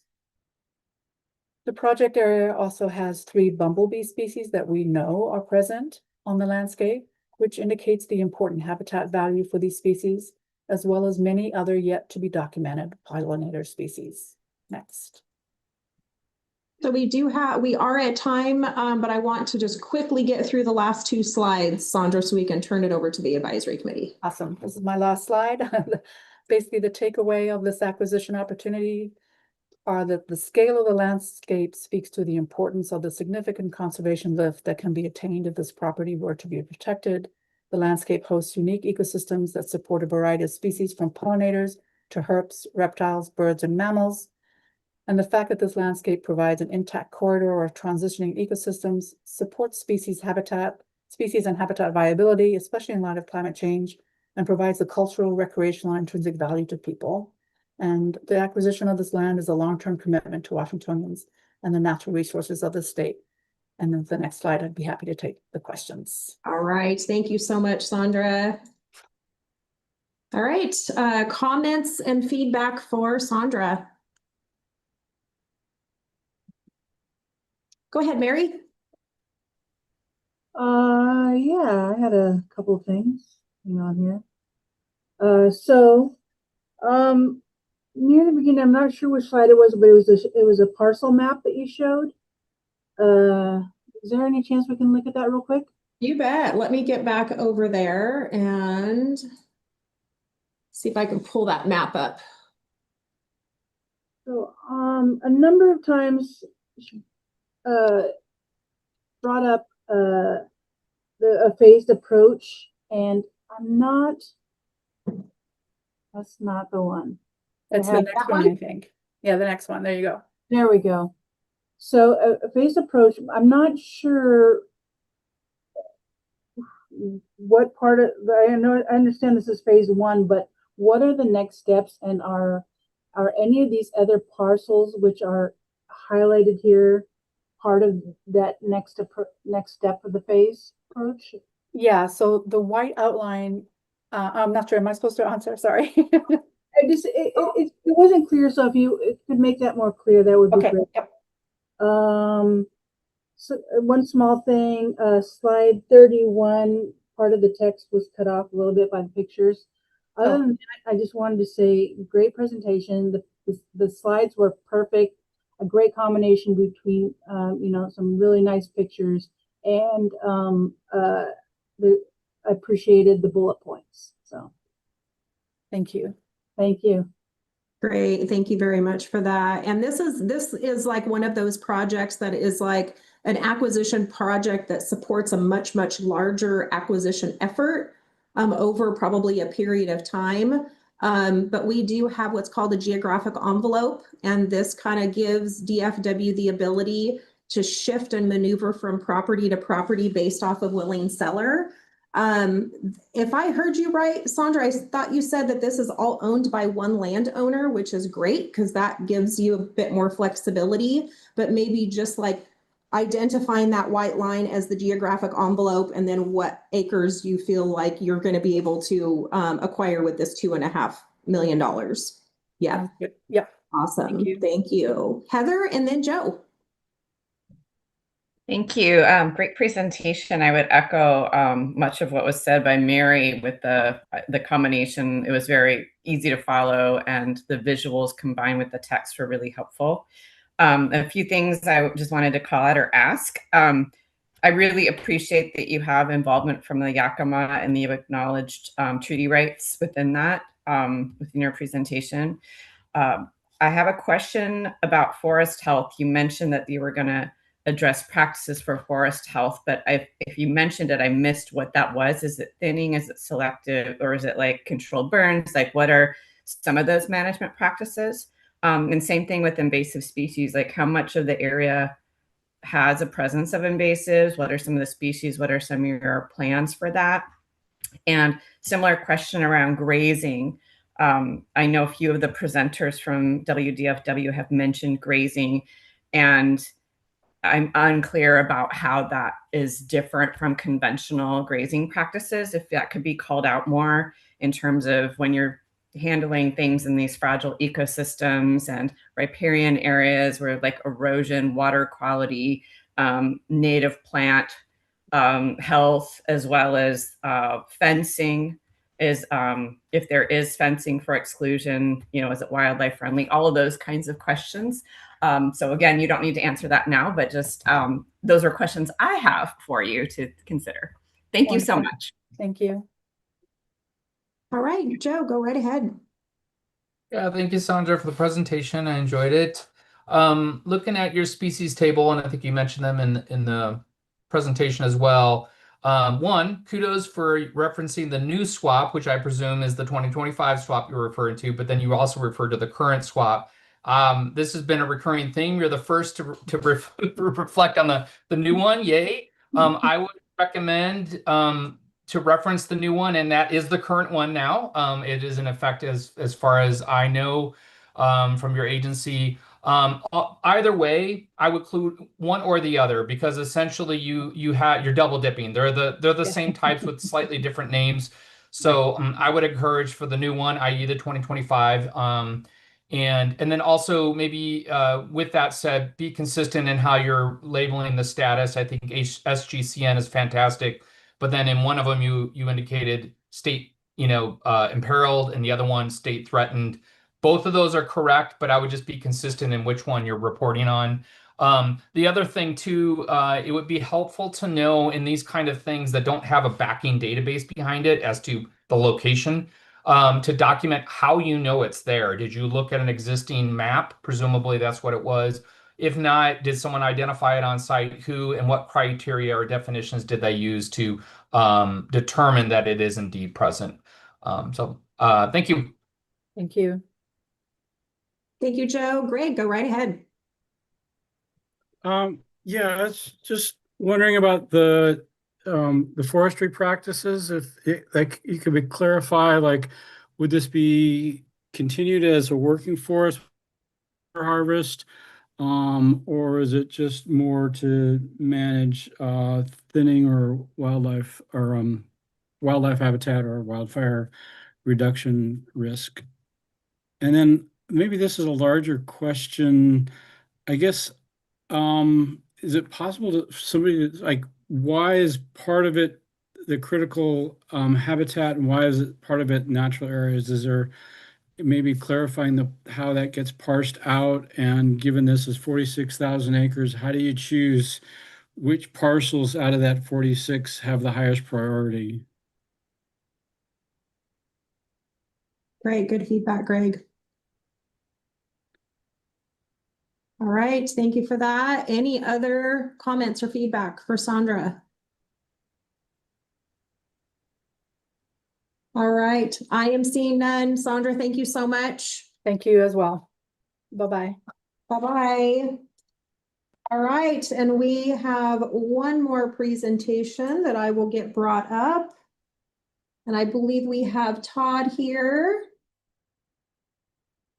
Yes, Hello. good afternoon. Hi, Todd. Thank you so much for joining us early. You're running ahead of schedule. Hi, Jeff Lambert. We are running a bit ahead of schedule, so hoping to cut everybody loose a little bit early. So we really appreciate you joining early. No problem. Happy to be here. All right, so I have your presentation up. I'll go ahead and share the screen. And then what I will do is I will hand controls over to you so you could advance slides. Oh, nice. Thank you. All right. All right, now go ahead and give that a try. Move your cursor around and I can let you know when it pops. There we go. I can see your cursor. Okay. The arrows are at the lower left to advance slides and go back. Perfect. Looks like you got controls. And just a reminder, you have 20 minutes. I'll keep track of time and I'll hand it over to you. Great. Thanks a lot. Good afternoon, everyone. My name is Todd Dunfield. I'm here to present on the Two Lakes Ranch proposal here, 26-1634. Let's get started.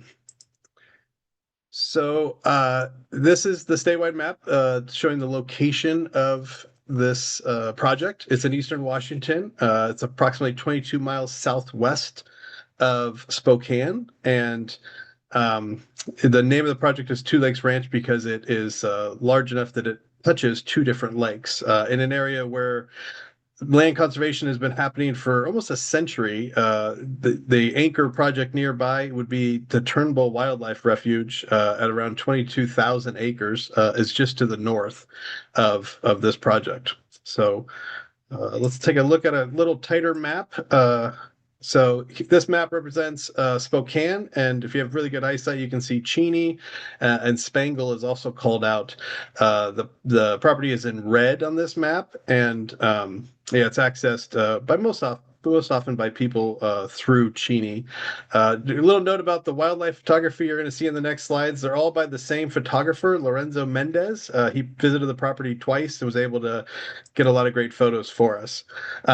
And so this is the first kind of detailed photo of the property at 2,123 acres. This is a purchase conservation easement, and the landowner is willing to do a bargain sale of this easement, which we had appraised late last year. So on this map, the lake on the west side is Badger Lake, and the lake on the east side of the property is Chapman Lake. And to orient you, the Cheney Plaza Road, South Cheney Plaza Road, bisects this property by running north and south through it.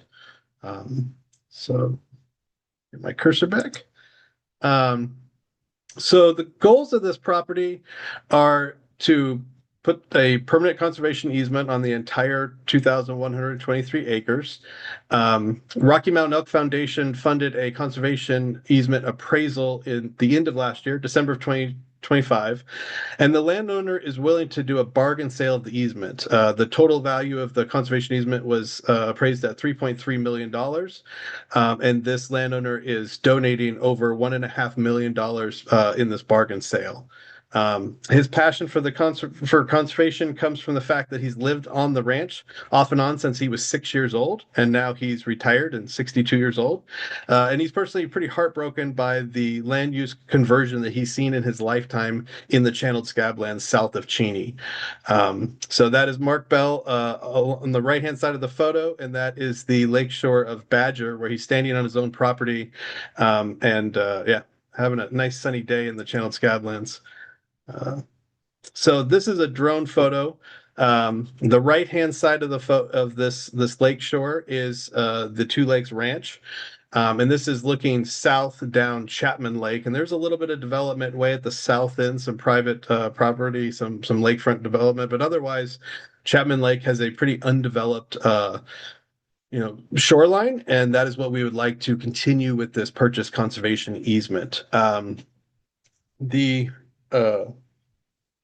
There are 4 different types of priority habitats on this property. That would be shrub steppe, freshwater ponds, freshwater emergent wetlands, and raptor habitat. I think this photo best illustrates the raptor habitat along the lakefront there.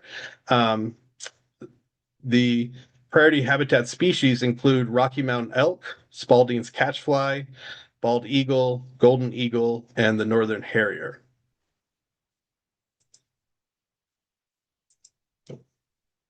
Whoops, sorry. Getting too happy with the clicking button. This is a drone photo taken at the southern end of Badger Lake, which is the lake on the west side of Two Lakes Ranch. These homes and docks are exactly the type of development that Mark Bell, the property owner, and the Inland Northwest Land Conservancy would like to prevent with a permanent conservation easement. This sort of new docks and homes, development all lead to habitat fragmentation that a permanent conservation easement would prevent. The Two Lakes Ranch Conservation Easement would preserve a habitat corridor for terrestrial mammals, namely Rocky Mountain elk, as well as migratory waterfowl. The ranch, if it conserved, would connect 2 sizable pieces of already protected public lands, Turnbull to the north, and the Chapman Lake property, currently owned and operated by Washington Department of Fish and Wildlife at 535 acres in the southeast of Two Lakes Ranch. It's worth noting that there are conserved lands in the area that aren't on this map, to include Fish Trap Lake, which is owned and operated by the Bureau of Land Management, about 10 miles west of here. And it is of significant size with numerous recreation opportunities. There have been numerous plans and research activities that have been well documented that point us in the direction that these lands are of high value and are worthy of being conserved. In our own INLC conservation plan on file with RCO, we call out the priority area for organization, the channeled scablands priority area, which is essentially a large buffer around Turnbull Wildlife Refuge. And then both in 2019 and 2020, the U.S. Fish and Wildlife Service partnered with Washington Department of Fish and Wildlife to do aerial surveys of elk in and around the refuge in some key areas, which I'll be showing more about in a minute. And a 5-year study was just published last year in July of 2025 with the hard work of the Audubon and Ducks Unlimited and numerous other partners like Gonzaga and Washington Department of Fish and Wildlife. And it really calls forth the importance of conserving these channeled scablands for migratory waterfowl and other bird populations.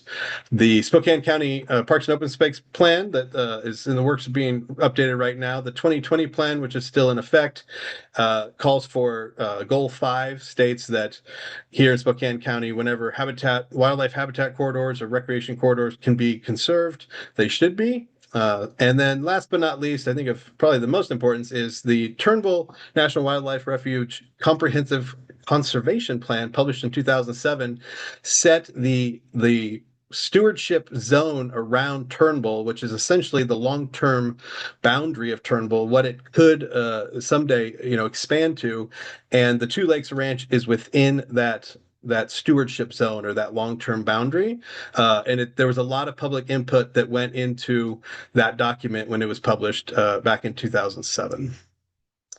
So as I just referenced, here's a little bit more about elk on the property. That's a game camera photo provided by the landowner. And to the right is an aerial survey completed by Washington Department of Fish and Wildlife, I believe in 2019. Or possibly 2020. And those thin lines are the flyover lines. Orange represents moose that were seen from the air, and yellow represent groups of elk that were seen from the aerial survey. Including, there's a number in terms of that green area on the north is the Turnbull Wildlife Refuge about 6 years ago. And then a number of elk were also spotted down in what the map describes as South Hole in the ground, which is close to Rock Lake. The purple dots have been added by myself. That's not part of the research flyover study. And that is the landowner's anecdotal evidence as a rancher who uses the land every day and is out on his tractor. He's aware of two wildlife habitat corridors, Rock Creek, which would be along Chapman Lake, and then south to Rock Lake. So I put more dots there because he sees more elk using that wildlife habitat corridor. And then he also, on the other side of Cheney Plaza Road, he sees elk move north and south through his property very often, sometimes daily.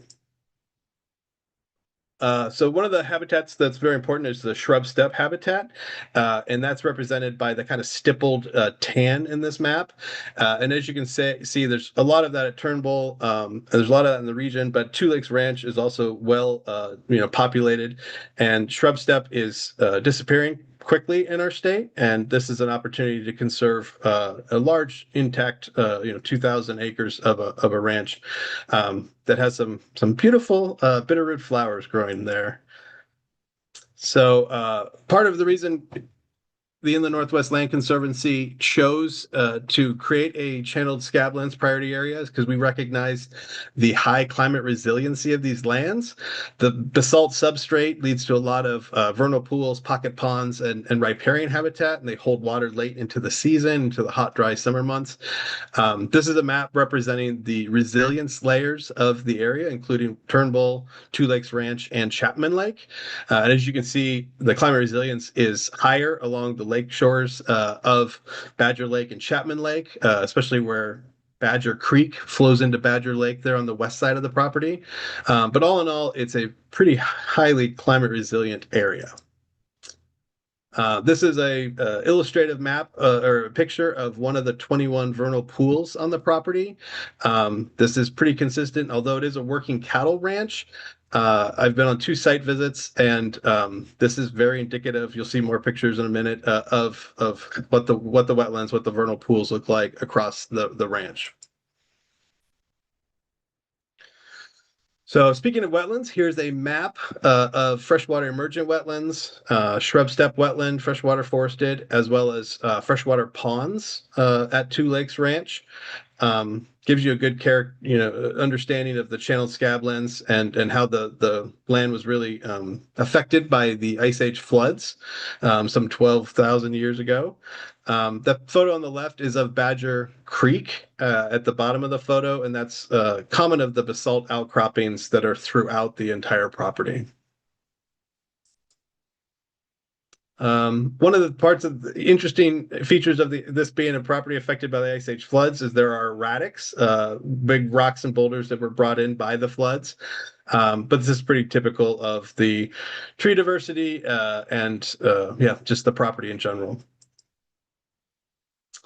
And then another map detailing the priority habitat species in the area. So the cross hatching, where the map has the lines diagonally through it. I think that this is all elk territory when is the reason for the priority habitat species in this region. And it is based on the research done by Washington Department of Fish and Wildlife and the aerial studies a few years ago, there were over 600 elk active in this area, living in this area. Wildlife viewing is a growing interest, sport activity in Washington State, and this property is not immune to that because Cheney Plaza Road goes through the ranch and bisects it.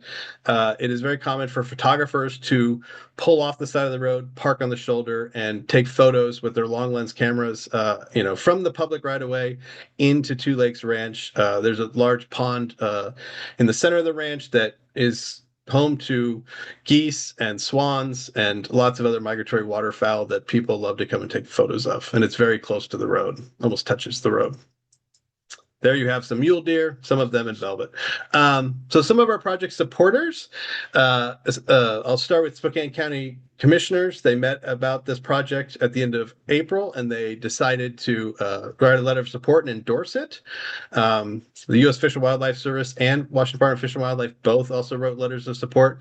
Washington Department of Fish and Wildlife also helped present the data of the elk migratory research that's been done in the area, which is very helpful. Rocky Mountain Elk Foundation did provide $7,000 last year to fund the appraisal, the conservation easement appraisal, as well as Ducks Unlimited sharing their research from last year, and the Audubon Society with their letter of support due to the very bird-rich environment found at Two Lakes Ranch. This is another example of one of the freshwater emergent wetlands at Two Lakes Ranch. And a little bit of the tree diversity on a beautiful blue sky day. I believe these lands are of continental significance because they are part of the Pacific Flyway. This is very similar, if not better habitat than what is found at Turnbull Wildlife Refuge. And all of these photos you're about to see of different migratory waterfowl were taken this spring on the property. But it's an important stopover and breeding ground for lots of birds. So there's one of the many moose. Again, this area is very rich with moose and elk. Some of the threats that the Two Lakes Ranch face, number one would be housing development. During COVID, there was a large uptick in land conversion, subdivision in this area. And there's also a major push to get wind leases for a wind energy company in this area that would, again, the roads that service the wind farm would carve up the wetlands, carve up the channel scablands, and degrade habitat. By protecting this property with a conservation easement, that would never occur. And then shoreline development, as the picture from South Badger Lake illustrates below. This is a photo looking south down Badger Lake, so on the west side of the property, just near where Badger Creek flows out of Turnbull Wildlife Refuge and into Two Lakes Ranch. It's actually the one place that Turnbull shares a border, touches Two Lakes Ranch. Another picture of wonderful birds and an emergent wetland there on the property.